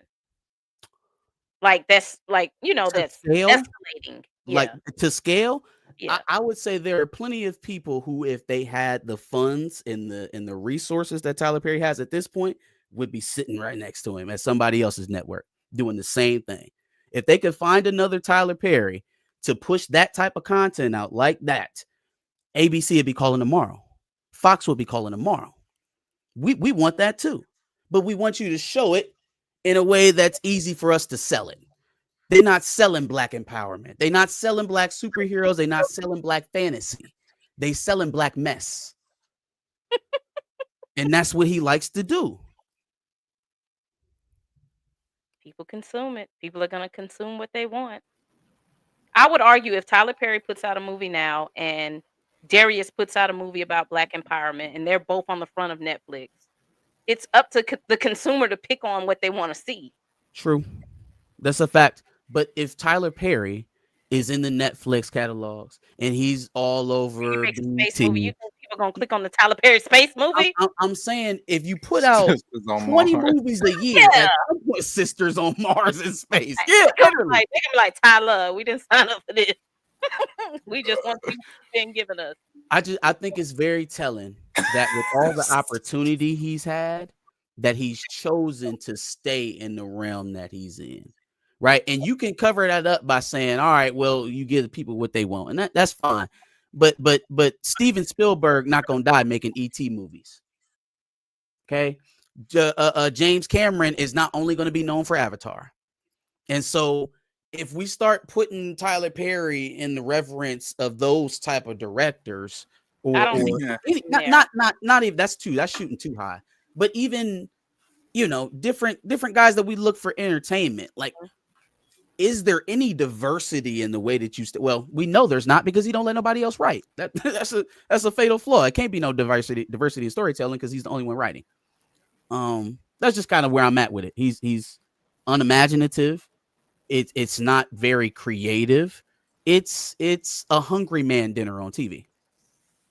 I just don't see what the problem is. The stories, the General Hospital that's been coming on for 45 years is the same damn story. Sure, I wouldn't call that good television, though. But that's what I'm saying. Call that quality television. Let that be his space. That's General Hospital. That's the equivalent of like the white noise that you play to go to Medea versus Ice is crazy. I'm gonna pull it out now. Y'all leave my Mexicans alone. They cut my grass. Y'all going to hell. Talking about Medea versus Ice. Medea kills the MCU. I think Tyler has tried to pivot, and he realized the pivot doesn't work, and that's why he always comes back to this. When? Y'all remember when he was like, "I'm retiring Medea. I'm not gonna do it no more," because I think. Yeah, I remember that. But what was the pivot though? What was the pivot? What was the other content that came out that wasn't Medea like? Tyler Perry's done some stuff. The other stuff was, I think he pivoted toward, and again, your mileage may vary if you consider this Medea stuff or not. It's like the Sisters and the Divorced in Black and what's the one. Hold on. This is the pivot. What's Sisters the show? Is the different content. What's the show that Aldous Hodge is doing right now? Didn't he do that? He did a movie. But he made a movie. He was Alex Cross in a movie, and it was awful. Yeah. And that was it was bad. But in listen, that wig, that was the only. That shit was awful. I don't know why he be having black people look so bad in these damn wigs, but he did play Alex Cross in that movie. That is the only time we seen that. And he did, what was it where he was helping the cleaning lady. Cleaning Fuck. lady. She was cleaning his apartment or some shit like that, and he started giving her a bunch of money. Elba in it, or that was Tyler Perry? No. It was the girl from Westworld, light skin. I know you're talking about. I just can't remember the movie. Shit. I know what you're talking about. I just I remember distinctly. It was the only 2 times I felt like the black guy was half decent in there. Like he wasn't some light skinned savior, and he wasn't beating on women and making them run back to their grandma's house. And I was like, oh, well, this is different. And it was those 2 movies. It was Alice Cross, and then whatever. Well, and I Can Do Bad All By Myself with Taraji. The beater was light skinned. I'm about the beater. The beater. No, but you know what? You know what the difference was about that one? He was a light-skinned black man. She had to go even further down the light-skinned spectrum, and she got a Hispanic man. You know what I'm saying? The idea is to be safe, you got to get lighter. You know what I'm saying? You got to get lighter on the brown paper bag test to increase your safety. It'll increase your survivability the lighter you go. This is the Tyler Perry gospel. He better be glad. A lot of these folks better be glad Boondocks Good is deeds. not around. Thank no you, more. she appreciate it. Good deeds. Because Boondocks would have had a field day with this lawsuit one. They was on Tyler Perry ass pause before I was. Yeah, they was. They was. Look, because Tyler, like On Will and your Jay, knees, Robert. It was not a secret. Very open. Nah. He likes his boy toys. It's okay, Tyler. No, dude said, what did dude said? He crawled into the bed with him. Yeah, he said I was just going to sleep. He's all right, man. I'm drunk. I'm going to bed. Imagine, dog. You stayed the night at your homie house. Y'all are drunk. You're like, all right, I'll see you in the morning. And all of a sudden, somebody putting a hand on your shoulder. Like, hold on now. Wait a minute. Unhand me, sir. Like, bro, you know what it is. I done bought you a car. We've been texting. Like, come on. You know what it is. I thought we was cool. I thought we was boys. Oh. You're wrong. He need to pay that man. Give him like $2 million, Tyler. Make that right. You did that, boy. What do you ask for? 200? Yeah, give him. You gotta give me 10. You give me 10. You got 10. Nah, because I already done bought you a car. You know, he liked to buy people cars. That's his thing. He liked to buy cars. All right, what if you give me 2 and then I get to write a book and make the money off of that? No. All right, well then you got to give me 10. Look, it's negotiations. How many casting couches y'all think Tyler? A lot. A plethora. How many casting couches? Now, what's really crazy is y'all want to play another game. Let's look at the list of actors and see who went. What are you talking about? Let's see who raised their hand to go in first. That's funny. We do have. I just want Scared money don't make no money. If I ever go broke, I'ma take your money. I ain't never drop a dime. I am too fly said Tyler Perry is so damaging in representing black people. Pass. Yeah. And that doesn't even mean you can't tell stories about those situations. But like, is that the only thing you interested in telling about single mothers and fatherless children and abusive men and what about 6888? What's that? 6888, the military movie. The military movie. Okay. That was a good one. Why did I get married? No bad things to say about that. I feel like why did I get married was preaching dysfunction. Was preaching dysfunction. Again, we watched Malik Yoba die in the last 20 minutes of that movie, and then Janet Jackson was able to find a new lover before the movie was over. I didn't even understand what was happening. I'm like, how did he pay for the rock? Why is he here? I don't know what's going on. I'm so confused. So confused. Man, I just believe in letting people like make their content. Should there be more financial responsibility in what we put out? Yes, but people could say that about us being content creators. Why are y'all talking about this? So let the people do what they do. That's how I feel. Okay. Yeah, you know what? It would feel better to me if there were others at Tyler's place to balance it out. But then, I mean, you have the ability. If you want to go to Tyler Perry Studios, book a studio and go. Ain't nobody stopping you. That ain't necessarily ability. You know what I'm saying? That ain't. Well, what I'm saying is there's other creators who that can. Okay, I mean, I agree. Well, maybe not at Tyler Perry Studios because his voice is the voice over at Tyler Perry Studios. But again, we talked about scale, right? Like Tyler, he got a different responsibility. This is the same thing I preached to Kugler. These white folks letting you in the door. They letting you in and they singing your praises. Use that. Give us something that we've never seen. That's why Black Panther was so dope. That's why it was such a big moment, because you gave us something we had never seen before. I wish somebody would take that mantle up on their back and just be like, shout out to the creator of Children of the Blood and Bone. She was sitting around waiting on Lucasfilm for years. This is another one. How is this going to turn out? We just got to see, because a lot of this depends on the consumer. Like, I hope this is a good film. I hope people show up, but it's hard for Black people because white people sometimes don't go watch our film. So all we have to rely on is Black people. And sometimes that's why the content is made that way, to go towards us. When you talk about Steven Spielberg is going to get the whole white community and us. We not bringing the white people over to watch our science fiction movie about Medea in space. No, I don't know. The white people love Medea. But most other Black creators, I'm being hypothetical. Like, if we if he did most other Black creators, you're right. They'd sell that shit out. For sure. Medea in space is making an easy billion. Oh, she'd have popcorn buckets. They sell that shit out. But can you honestly believe that people like Antoine Fuqua don't want to make more content? I'm pretty sure he does, but you got to get the financing.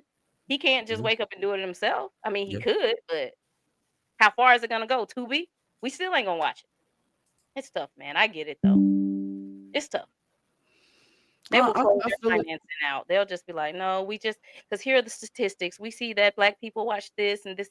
The white people aren't going to, we just can't finance this movie. I don't know how. Kugler only got Sinners Done off of his name.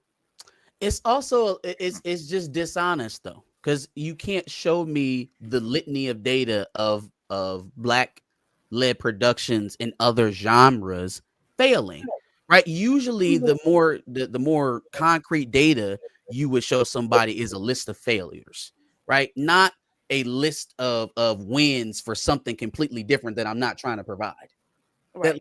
That sounds like a false equivalency. It sounds like you're trying to put two causations together and connect them.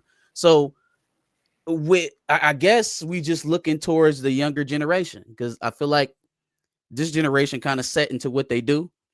Yeah. Maybe I'm selling them short, but the Lena Waifs of the world and Issa's, they're kind of set on their paths. It don't seem like anybody's really interested in well, let me not say anybody, but at least of those older creators that we know from years and years. It doesn't really seem like they got the groundbreaking stuff for us right now. I'm looking for the Children of the Blood and Bones. I'm looking for that kind of stuff to break through. Hey, I'm gonna be interested to hear y'all talk about that, because that ain't all peaches and cream. What's going on there? I'm saying it's not like once the movie comes out, like Black Power movie. It's a very damaging movie. MoFly said white people love Blade and Black Panther. I was out when I was in the streets when Blade was out. I don't know if white people went and supported Blade like that. I think Black people supported Blade. I was outside when Blade came out. If you talking about in terms of general popularity with comic book fans, I think Blade did very well. Did it do well with the general public? It was a rated R vampire movie with a Black dude. You know what I'm saying? It only had so much of a ceiling, but it was a saving grace for Marvel at that time, for sure. And amongst comic book fans, it was absolutely a revered movie. Yeah, for sure. White comic fans love Blade. Yeah. I go where I want, good. Play if you want, let's do it. I'm a young CEO, sure. I was dancing until I seen the video. What was the video? That was from Love Island. I don't know. Chill made that. What the hell? Brother Stark said, "Who you got for the next versus No Limit or Cash Money?" That's a real thing. That's really happening. It is, and it shouldn't be happening. If you're gonna do something like that, it needs to be in New Orleans. That should not be anywhere else outside of Louisiana. That's crazy. No Cash Limit Money is versus winning Cash Money. by far. Yeah, Cash has Money gonna Lil win. Wayne, They definitely Drake, gonna win. Nicki, Juvie, they got Juvie. They got Juvie. Juvie. And then you go back to the Got old Juvie. school, like No, Drake ain't showing up to the verses. They said Cash Money, not Young Money. I guess that's the same thing, but they said Yeah, Cash that's Money, what I not said. Young Money. They can't use Drake and Nicki. why? Yeah, It's they Cash can. Money. That's not comp. Nikki and her. No Limit rappers don't got said that many Cash Money, soldiers. Money. She can say Cash Money in her in her outros. That is, they are Cash She's outros. Young Money. She ain't Baby's child. He ain't If you kissed don't her. You in know the- Slim, baby. eating off of Nicki. Yeah, she know them. And she said, "We be doing donuts while we waving a 380." Okay, so then, all right, who's the female acts in No Limit? None. That's why they need to not do this. This is crazy. They need to give Trina Trina got to tag in on No Limit side. No Limit got who they whatchamacallit passed away. Like, bro, they ain't got nobody. This is crazy. You said Master P about to be up there carrying the shoulders. Romeo, come do ICDC college. Right. Oh God, why are they doing it in Vegas? Like it needs to be in Louis. I think they're doing it at a convention. I think it's like Complex Con or something like that. Where did Timberland and Swiss sell versus? They sold it, then they said they bought it back. No, Mia X passed away, I think. Let's see. People can't wait for it though. The comments on Instagram. Yeah, till they get to playing that music. And then they realize, oh, I don't know nothing. Yeah, Mia X. Somebody said this is going to be the hottest, coldest versus ever. You dig? Did it in Louisiana. And you got a competition because you're gonna have people who actually know like some of them old cuts. No Limit. You know kids don't know they know that music. Why didn't they do it in New Orleans? Because they doing it at Complex. The biggest one, baby, come shake it fast. Shake it fast. Boy, that song came out. I don't know how old was I when that song came out. I mean, I remember me and my siblings made remixes of that song. Take a bath, wash yourself. Take a bath. Show me what you wash it with. You know, that was some. Yeah, they got some good ones. Some good. It'll be interesting. Yeah, I mean, I got to take Cash Money in it. I do like Mystical, and obviously P gonna do his thing, but I got to take Cash Money. Let's see if everybody show up for Cash Money too. Taking over for the records in the on time, right? Yeah. Thousands. Hey, all they gotta do is play that intro. Cash Money Records taking over for the 99 and 2000s. It might be good. I think if we stick in about 20 songs, I think No Limit probably can pull out 20. They might. Oh, they got 20 songs. It's just the diversity over on the Cash Money side is about to be so crazy. they got, even though they all from the same areas, you know, they got a diversity of sound a little bit. So. Yeah, you bet. Yeah, they would have did better doing like Louisiana against like Atlanta. Put Cash Money and No Limit together against Atlanta. That'd go crazy. That'd go crazy. If you could even get the Atlanta artists together to do that. They will. They come together all the time. You think so? Gucci and Jeezy, they gonna come together for the verses, right? Gucci can sit it out. We could call Jeezy. No, Gucci can't sit out in Atlanta. The hell we talking about? Atlanta is good. Wop. Do we need? If I got to pick, Gucci can sit down. Wait, did they ever confirm if that was Gucci or the clone? Was that ever confirmed? I know that was a big hot topic. My man just lost weight. Man. Y'all hop off WhatsApp. That nigga's got some of the whitest teeth. Now them fakes. Them is fake. Them veneers for sure. But them hoes is white. You pay that much money for him, better. Oh, Comic is right. Mythical is in jail. I thought he got out. Damn. I thought he got out. You know, he was out there. Definitely cash money now. He was R. Kelly in it for a while. 9-9 in the 2000s. Whoa.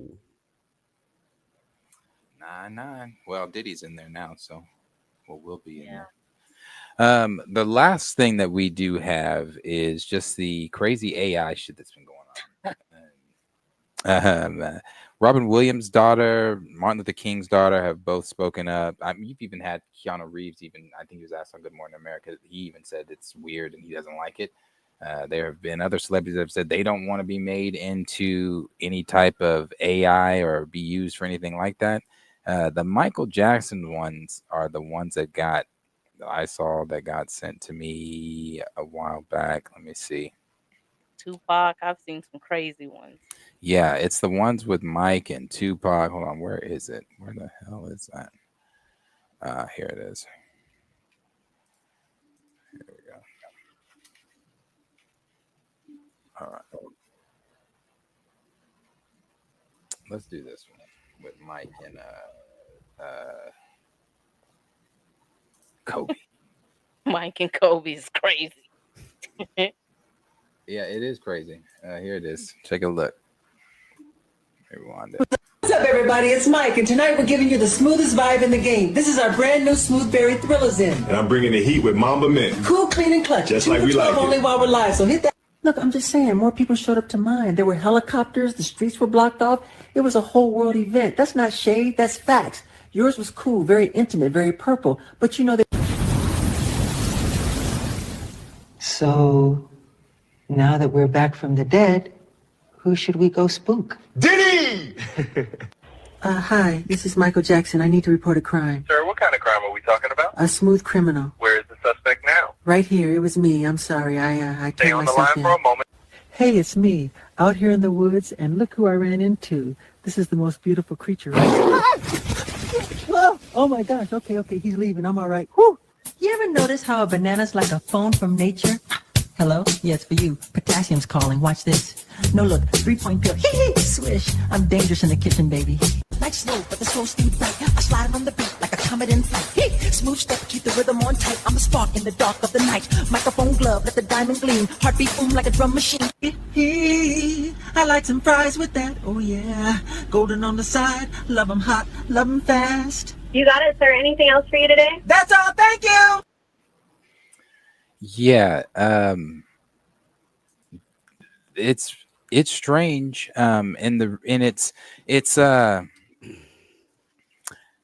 It's a thing because it's too real, because you can then go and make whole stories for these people in their lives that never ever happen. You know, for people that don't.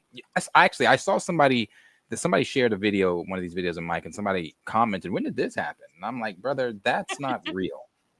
It never happened. So look, y'all. I know a lot of this is just like jokes. Yo, anybody back? Yeah, the promos. I seen MLK cut a promo. Yeah, Big cut one. I know it's mainly being used for this type of stuff, and this is, I think, off the back of Sora rolling out. It's Sam Altman's big thing that he did with his AI money.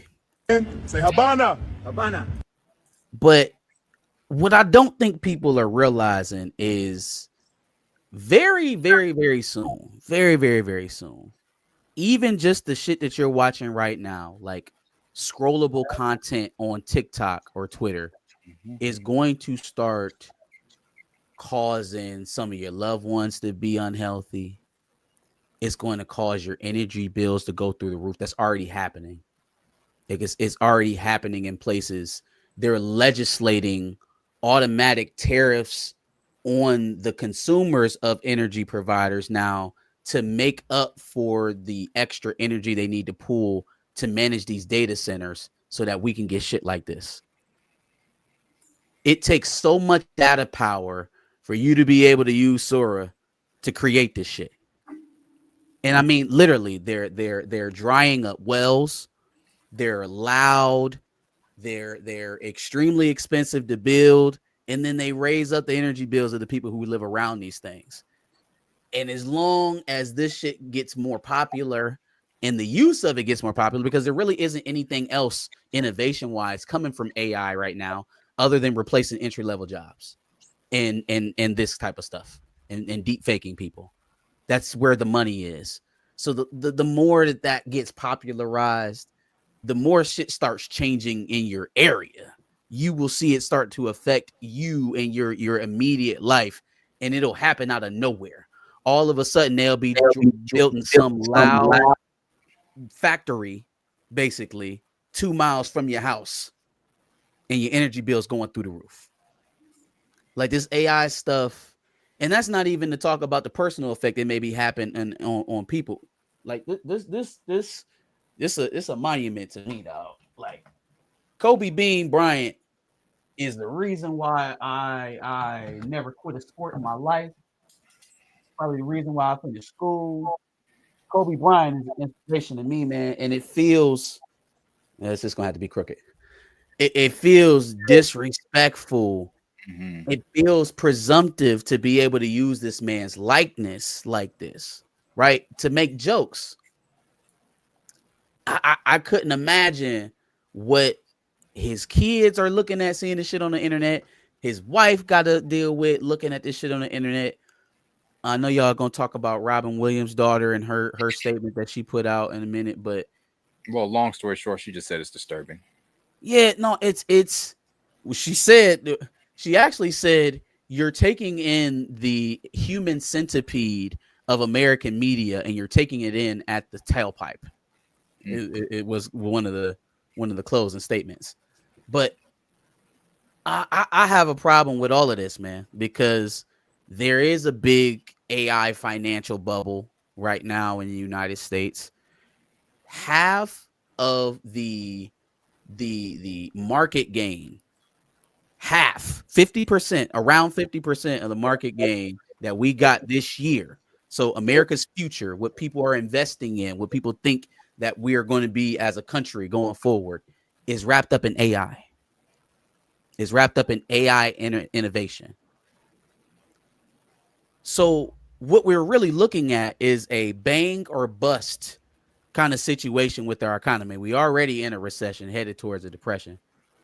When the AI bubble pops, I just wonder if everybody's going to keep warm with their fucking Sora videos. You know what I'm saying? Like, is that's what we're going to do? At least we're going to be able to order from the kiosk at the fast food restaurant. We don't got to deal with teenagers no more, right?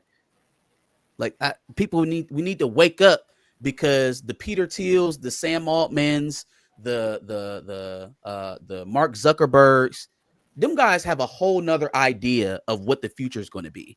They absolutely know what AI is going to do, and they don't care because they don't plan on living life the way that we live life. These guys think a lot differently about how humans should handle these problems that we have. The earth heating up, the birth rate going down in the country for certain demographics, all that. They got different ideas about how to fix that shit, and it don't necessarily mean inhabiting a human body while they're doing it. And this sounds crazy to say that, but you can actually look up interviews of these guys sitting down talking about this stuff, and they don't care about how downtrodden the economy is going to get. They don't care about how many people are going to lose jobs. Their ultimate vision is to live life not as a human anymore. They want life on a cloud. They want to digitize themselves and not have to worry about the things that human bodies have to worry about, like making money or buying a house or raising kids, because seriously, this is what they believe. And it's all caked up into this AI shit. Just some food for thought the next time you're creating your Sora videos. Hey, I do use AI, but as someone who uses it, I've been saying for years, like, this is dangerous. Like, what you can do with it. I use AI videos, like in the back of my AI pictures in the back of my videos. Sometimes it's crazy. If I can do these things in my bedroom, on my computer, or in my guest room, or whatever.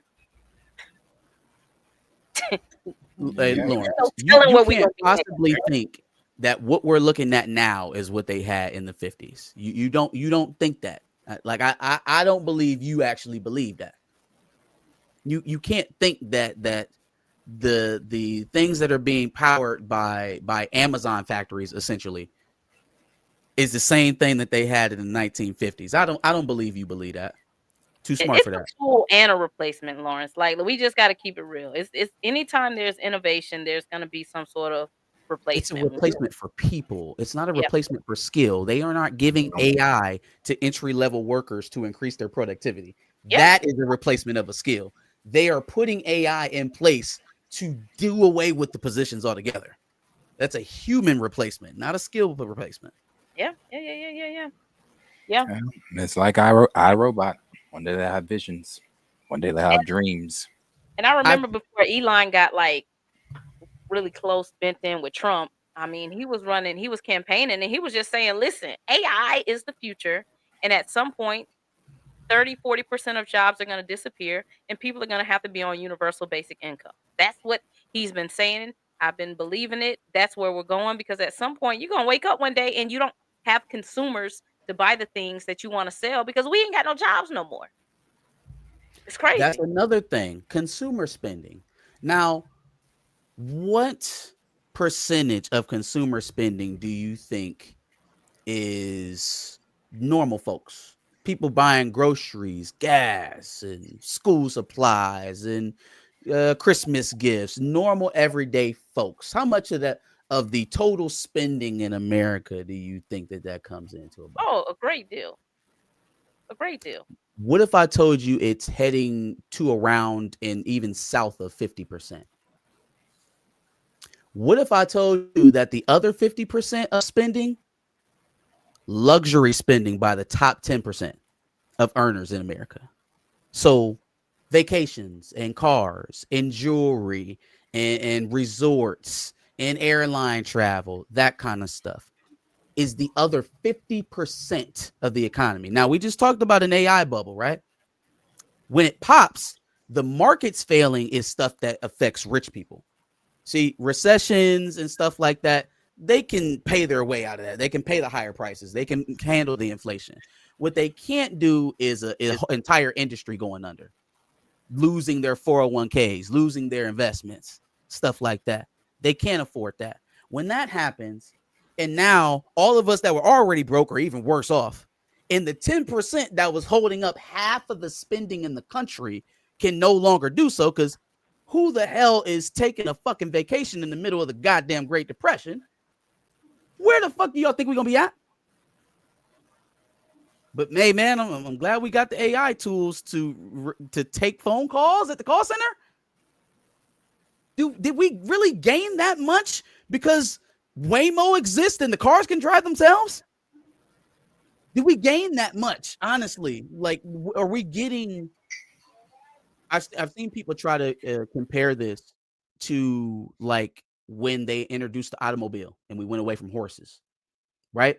That put horse and buggies out of business. That put people who manage the horses and stables and stuff like that, right? Entire change of industry. The trade-off is that now I can travel from this end of the country over here on the East Coast or the Midwest where I'm at, all the way to the West Coast in a day. In a day. One day. Less than 24 hours if I really put it down. Probably never, ever, but get the point. So there was a societal step up. AI is not being put in people's homes to make their lives easier. We're not using AI to solve medical problems or create vaccines for age-old diseases. We're not doing it to empower our youth and make them super smart. It's what we just watched, y'all. We making thumbnails with it. Yeah. So is it going to be worth losing half of an American workforce so that we can make videos? So we can create Prince back alive? It's crazy. Save your money, invest it, get your bread together. That's all I can say. If you can. What happened on Peacemaker? What was the grand finale? What happened on Peacemaker, y'all? There was no blue Beetle. Superman show up? No, it doesn't You ain't look watching like that it. damn show? I mean, I know I'm not watching it, but everybody's been saying James, the finale. So what happened? From what I'm looking at here, and for you Peacemaker watchers, maybe I'm not looking in the right places, but I do have these notifications that come to me. I ain't seeing nothing that was like, hey, eyes up here. What?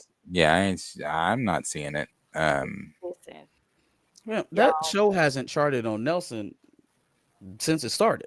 I don't think anybody's watching it. listen. I can deal with. I probably can deal with murderers. I can deal with someone who say I had to kill somebody. I can't deal with liars. Like James, I just Hey, lie. I can deal with murderers as a crazy setup.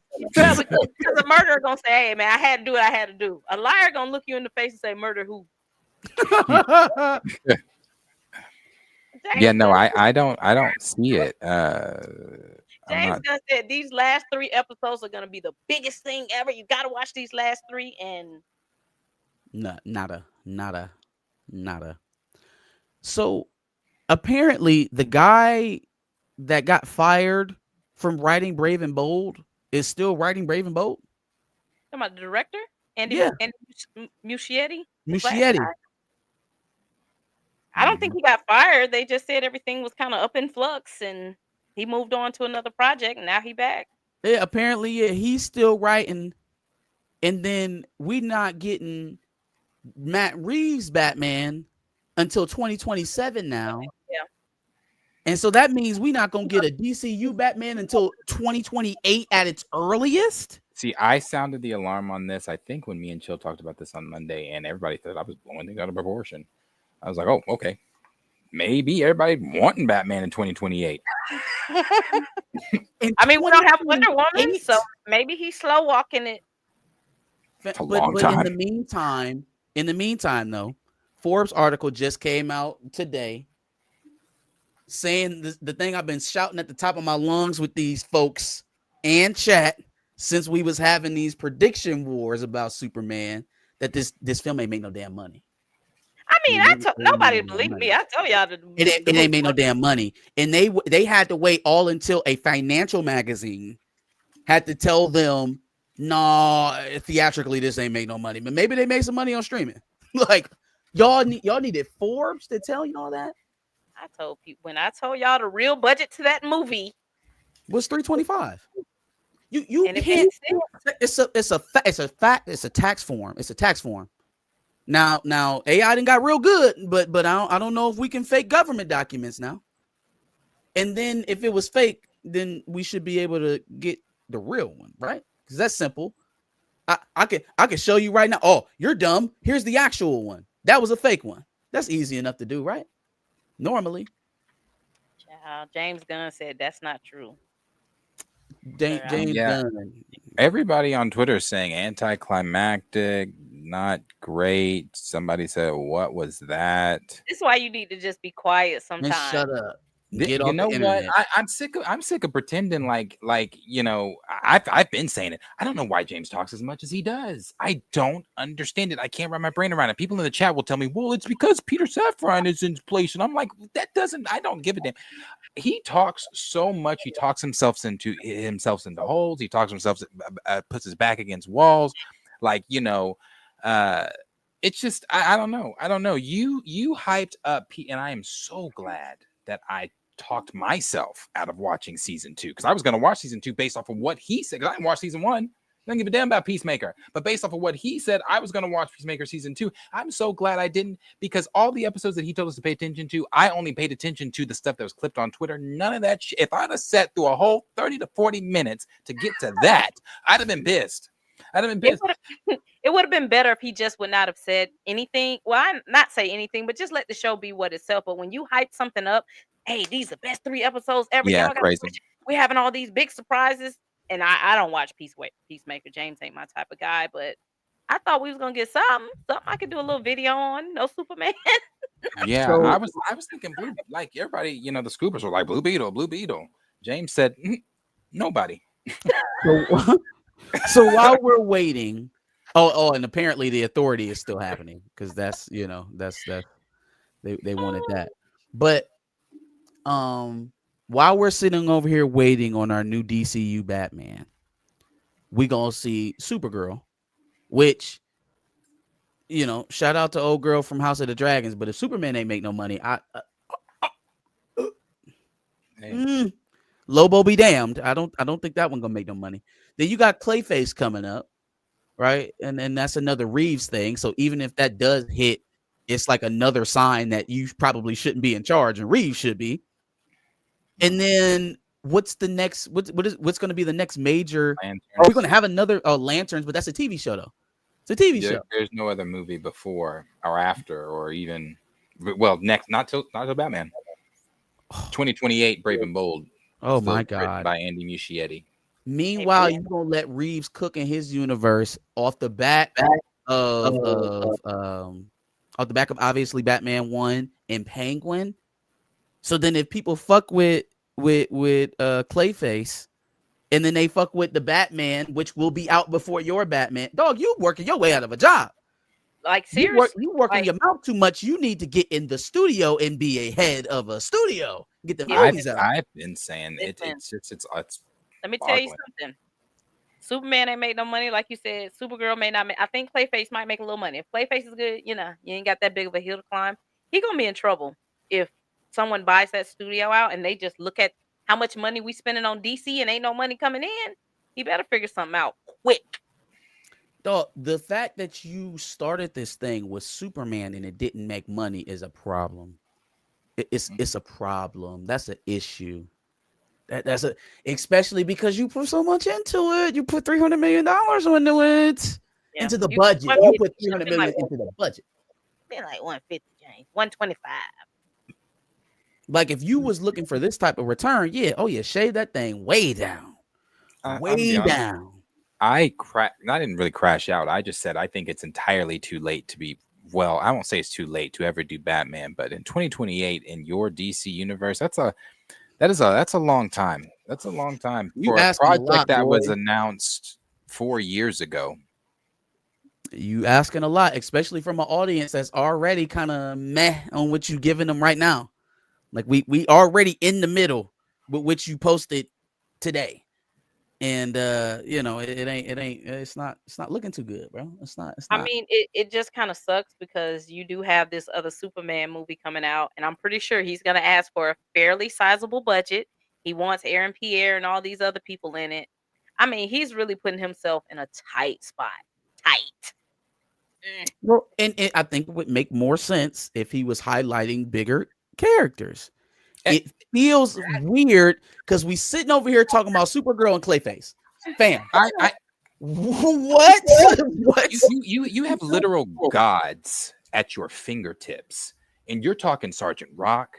You're talking Peacemaker. You're talking making Peacemaker a flagship character. You're talking Batmite. If I hear that man say Batmite again, instead of being in interviews talking about Wonder Woman, the Flash, Batman, the heroes that people want to see, James has this weird fucking connection to the outcast, the people that the characters that I don't mind seeing, but I don't mind seeing in a background setting. I don't need to see, what was he saying? Wildcat was gonna be was going to get something, or somebody asked him about that and he was like, oh, well, might pay attention to that. I'm like, brother, if you don't get some of the fucking league in, like some of the real members of the league in here, you're playing games. The Manhunter. Who is your Flash? Is Diana going to have an appearance soon? Like, don't talk to me about no goddamn Clayface. How you got a Clayface? You ain't got a Batman. No, Batman is supposedly, and I agree with what a lot of people have been saying on this. If Batman shows up in Clayface, do you know how small that's going to feel for Batman to show up in Clayface? And then in what capacity? Because he's not showing up to beat the fuck out of Clayface for the duration of the film. He's showing up, I'm thinking, in okay, let's think Dark Knight at the end of Batman Begins. Remember how Gordon flipped over the card and it was Joker? How we knew Joker was going to be Dark Knight? it's going to be something like that. I'm not saying Batman's not going to show up physically, but it's going to be something like that. What we got, Gordon?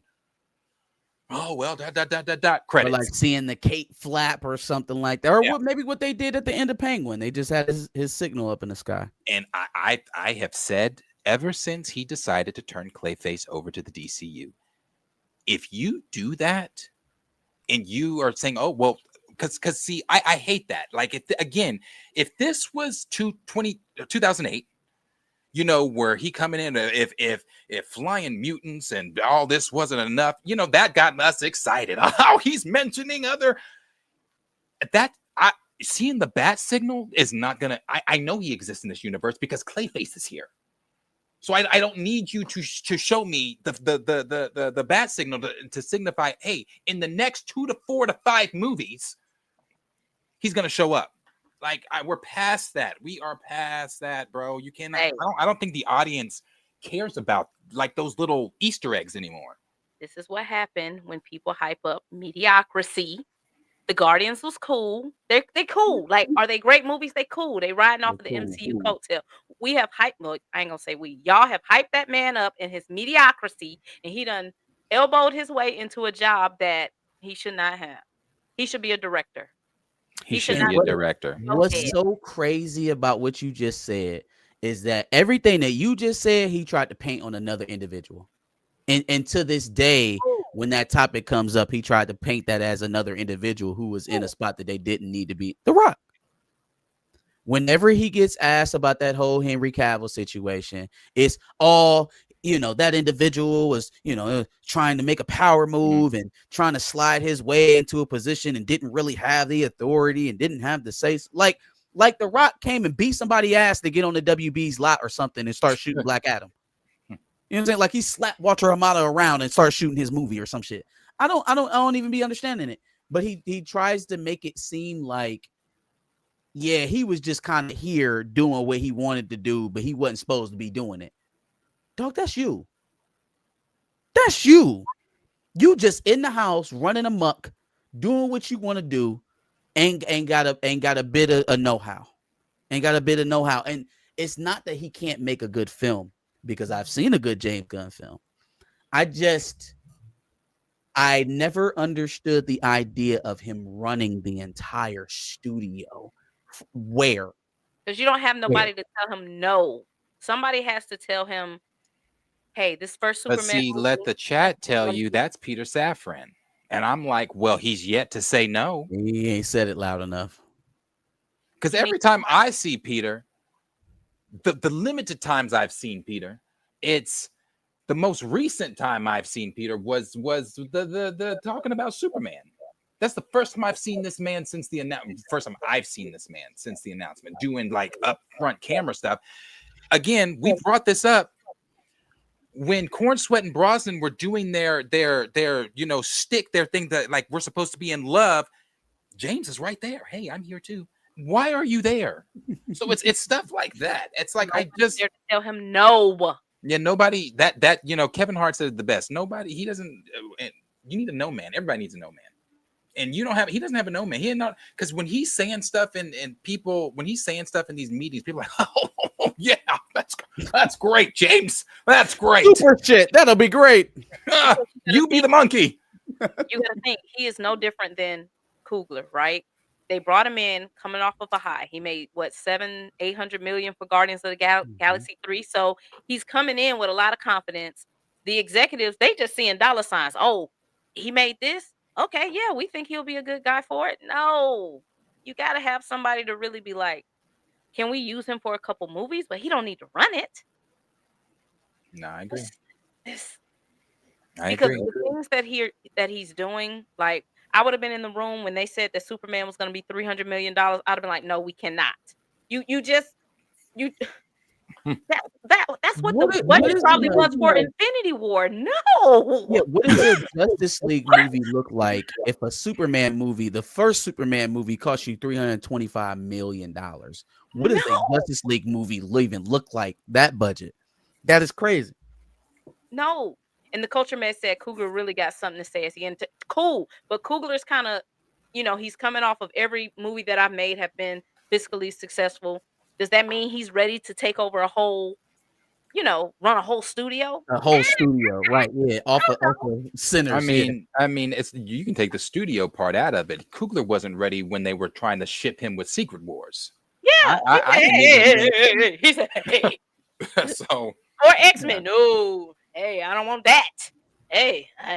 I think he could have did X-Men. Yeah, he could have done it, but he knows. I think he is aware of what he wants to do. He knows his strengths. He knows what he wants to do, and I don't want to do that right now. I got other things I want to do. James Gunn needed another job. Marvel was done with him. I actually think Coogler on X-Men would have been better for this reason. They would have had to have taken the appropriate angle on how to tell a mutant story. Oh yeah. Yeah. Right now they're kind of wrestling with, all right, do we go, whole humanity versus mutants, that whole shit, mutants or humans hating mutants, that art, or do we just do the spectacle school stuff? And with Coogler, they would have been forced to tell it the way that it has to be told. So what the fuck is stopping Marvel, and I'm just asking, from doing both, from doing it the way that they're supposed to be done, the spectacle and the humanity hating them? I don't think you have somebody like Coogler saying, this is a story I want to tell. You have brought in, like y'all have said on other streams, a guy who's cool with the Marvel machine. They've given him the story, and he just gonna come in and direct it. There's no one to push back and say, hey, I don't know about this. I don't, maybe we should do this. Yeah, but see, when you push back, don't they push you out the door? Yeah, Don't but they say, you have to have that track record. They're not gonna push Coogler out. If he would have came in and said, listen, that's not the story I want to tell. If y'all want me to do it, y'all gotta let me do it. So you either let him do it, or you go find someone who Kevin Feige says, this is the story we're gonna tell. You only made $400 million on Thunderbolts. Listen to us. You don't know what you're doing. Maybe that's the play, right? Like, he knows he's fortunate to be in this position. So at any moment we can be like, look, buddy. I don't get too big for your britches. Yeah, I liked you. I want you. But we not about to play the game where you tell me what to do, Mr. $400 million man. Go sit over there and we'll work this out for you. Tell you when to come back. And we talk about that when we talk about recasting T'Challa. If Black Panther 1 had made $400 million, they'd have been like, Mr. Coogler, you got to go. We ain't listening. You ain't got enough weight around here to tell us what you ain't gonna do. Real Nia DaCosta weight. Yeah. Get on up out of here, boy. Yeah. So James Gunn has mediocrity his way into a freaking CEO position that he does not know how to run. He has no body around him to say, hey, bro, and he needs to stop talking so much on Twitter, or just stop lying. You can talk. He's got to stop talking on Twitter. Just stop lying. Don't lie. Why you always lying? I think he just has to get off of Twitter, and I don't think he can. I don't think he can help himself sometimes. I think when he just, I don't know, man. It's just like, you don't have to. And as a studio head, how do you even have time? How are you on Threads replying to user 82972B34? Like, how do you have that time to be replying to all these people? And I'm not talking just replying. Sometimes James is writing Junie B. Jones novels to these people. So I'm because like, Darius, his only responsibility is creative.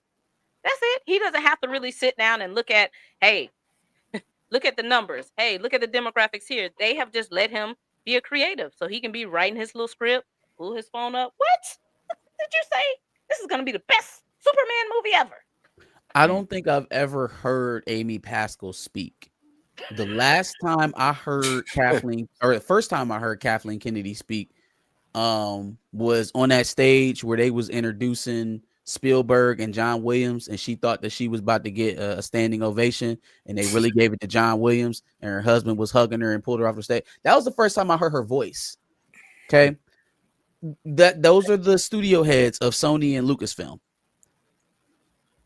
Why I have like a catalog of James Gunn tweets in my head that I can reference that shouldn't exist. Like, I shouldn't be that close to you.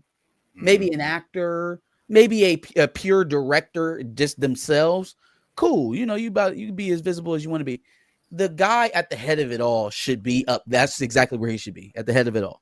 not down here arguing with people, and then like you said, lying through his teeth. Yeah, just don't lie. Don't lie. You ain't gotta lie. I want to know what he has to say on that podcast. I've never watched that podcast. I've never watched it. I am watching it to see what he has to say about Peacemaker, and hopefully someone will press him and say, "Hey, you kind of promised some big things here, buddy. What happened?" Well, we're actually gonna save it for Superman 2. Well, you said on Twitter, did I? And not only that, this man sitting on Josh Harwood's The Happy Savage Confused podcast. I'm I'm holding those last 3 episodes close to my chest. Not even my producers know. So when you say stuff like that, he really had me hoodwinked, because I'm thinking to myself, and even with the rumors and speculation around Tim Meadows, I half expected this nigga to turn into Martian Manhunter. The way he was talking, I'm like, hey, is something spectacular really gonna happen to Peacemaker? Nope, nothing from what I scrolled, and nobody's correcting me in the chat. So, nope. Hey man, ooh, you're gonna be in trouble next year because Spider-Man comes out, right? So you got Supergirl, then Spider.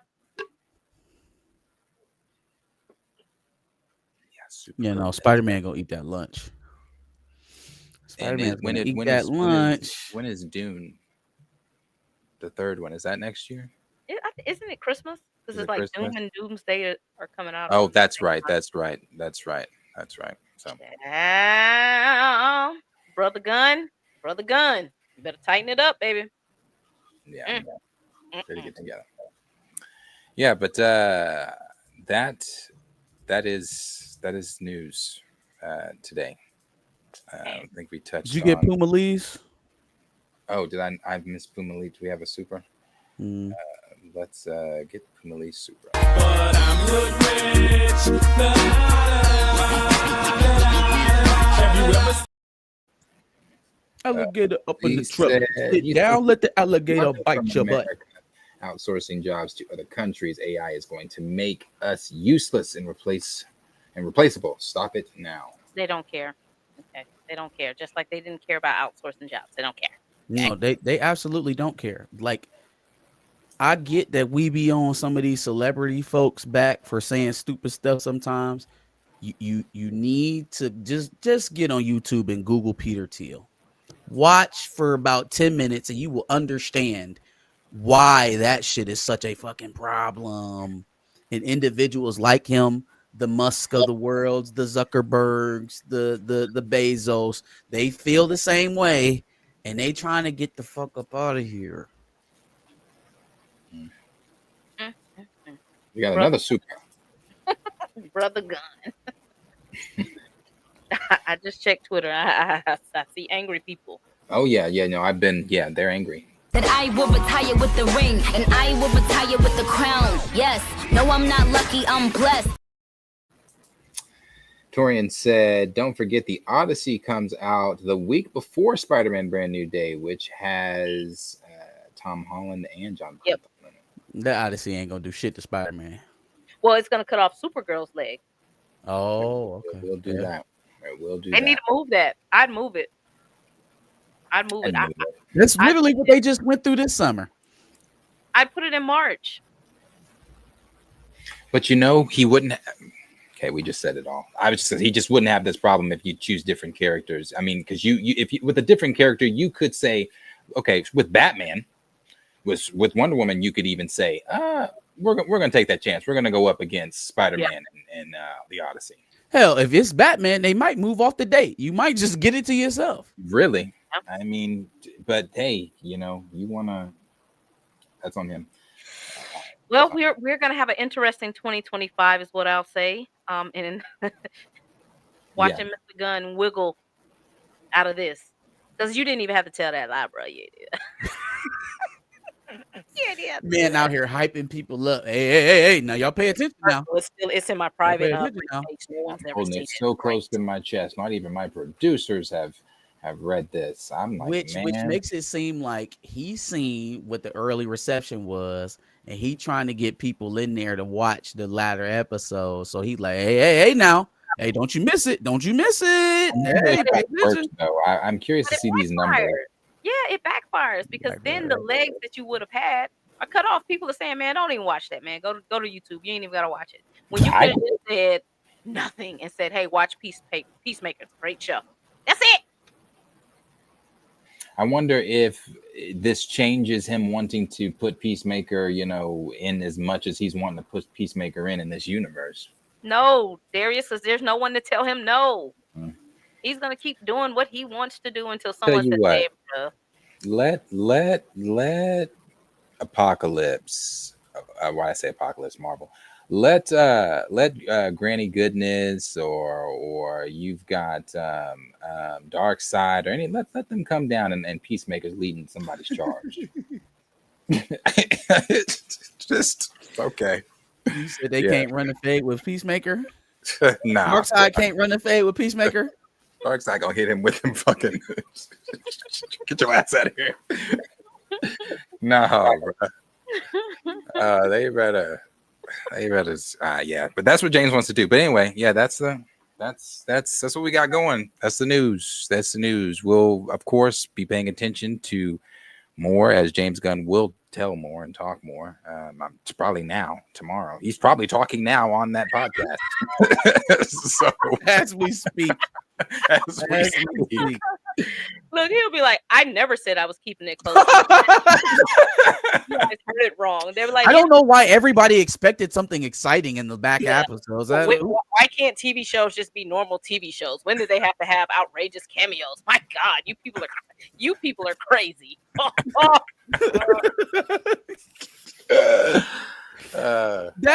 That's how he was talking about the budget. That's exactly how he was talking about the budget. He was like, I don't know why people think it has to make a bunch of money. Because you spent a bunch of money. First, he said the budget was a lie. He was like, where did you get that from? Who would ever let us make a movie? For they pulled up the document. He was like, that's not real. I said, man, come on, man. Come on. Hey, somebody looking you dead in your face and tell you that the government document with all the information on it is not real. I can deal with a murderer. I cannot deal with a liar. I just can't. That's why he irks me, because he just lies for no reason. When all you had to do was not say nothing. Hey, James, is this the budget? Don't say nothing. Yeah, I'm not going to disclose that to you because you literally don't have to. Like, nobody can make you say what you spent on the film. Somebody tweeted it. You could have just said nothing. Do you know how many people tweet proximity media hoping that somebody responds? They just looking for you to say something. The James gonna take the bait though. He gonna bite that thing every time.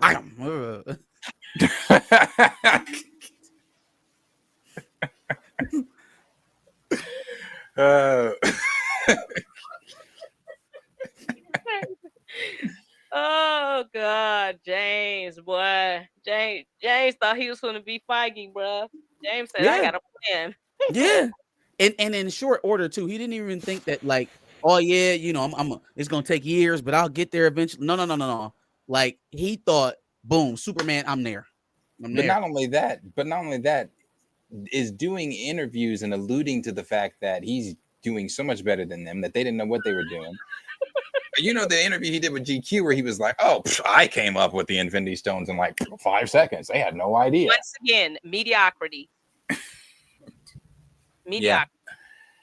So he was like, yeah, we're not going to do, what did he say? We're not going to do things like, how do you say it? Basically, some more shots at Marvel. They're not going to do things like that. And it's going to be all together. We'll never go to production without a full script. Gunn, is there a script? Hey, I'm finishing up the treatment now. I said, y'all, man, I'm going to mute this man. This is crazy. Stop. Just stop. That's it. Get a burner. He should get a burner. If he can't stop, just get a burner. He should get a burner. And don't call it James Gunn burner. Okay. Kevin Durant do that shit all the time. Kevin Durant be all over the internet arguing for himself. just advocating for himself. You go learn from Kevin Durant. Yeah, get a burner. You could be My Time to Shine Hello Part 2. I don't care. You could be the My Time to Shine Hello DC. That'll work. My Time caught a stray at the end of the stream. That's crazy. Gotta go get my hair AKA done, Kevin Feige. My wife screaming at me. Well, again, we appreciate Tina helping us out today in Chill's absence. You know. Tina, anything you got coming up you want people to check out? Man, I am gonna work on a Hedge Knight video, so I'll go over like some of the characters if y'all are into that type of lore. What else? I'm gonna start streaming more, so I'll start streaming. I think I'm gonna aim for like Tuesdays at midnight.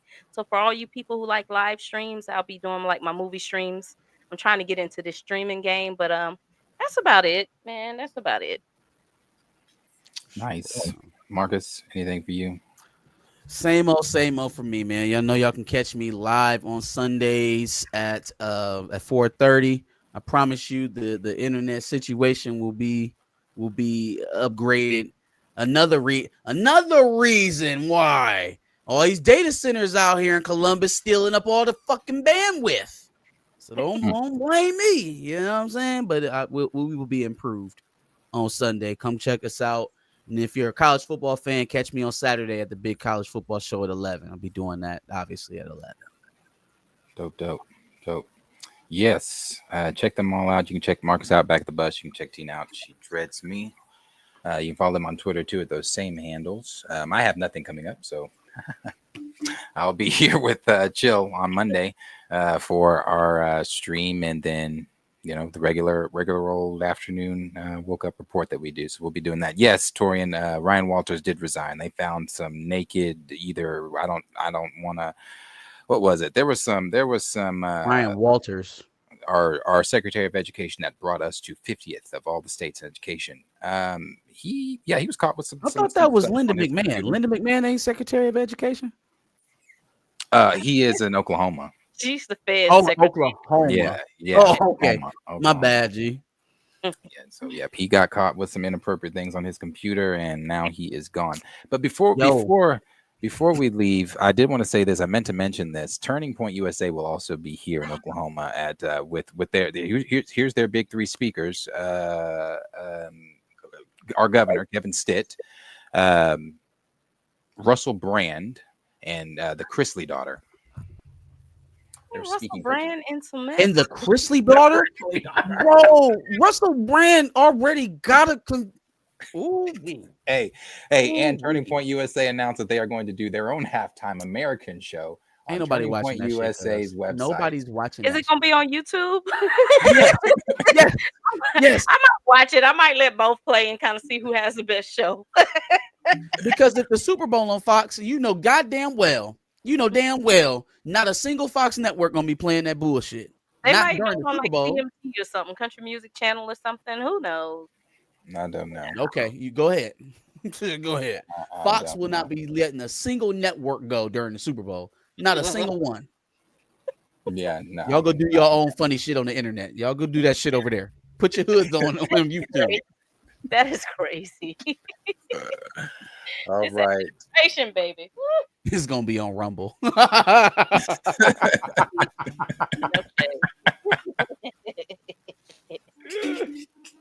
is crazy. Oh shit. That's funny. The videos, all the videos people have been doing of his wife, like either of Iron Man coming into the convention, saying that was her at the memorial, Yzma's eulogy to Cusco. He ain't getting any better. Okay. We'll talk to y'all later. Peace out. Bye, y'all.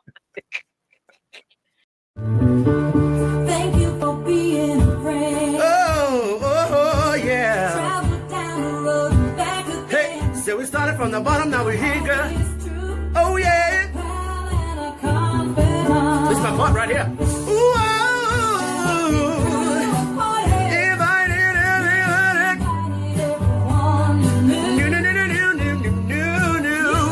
the biggest gift, the biggest.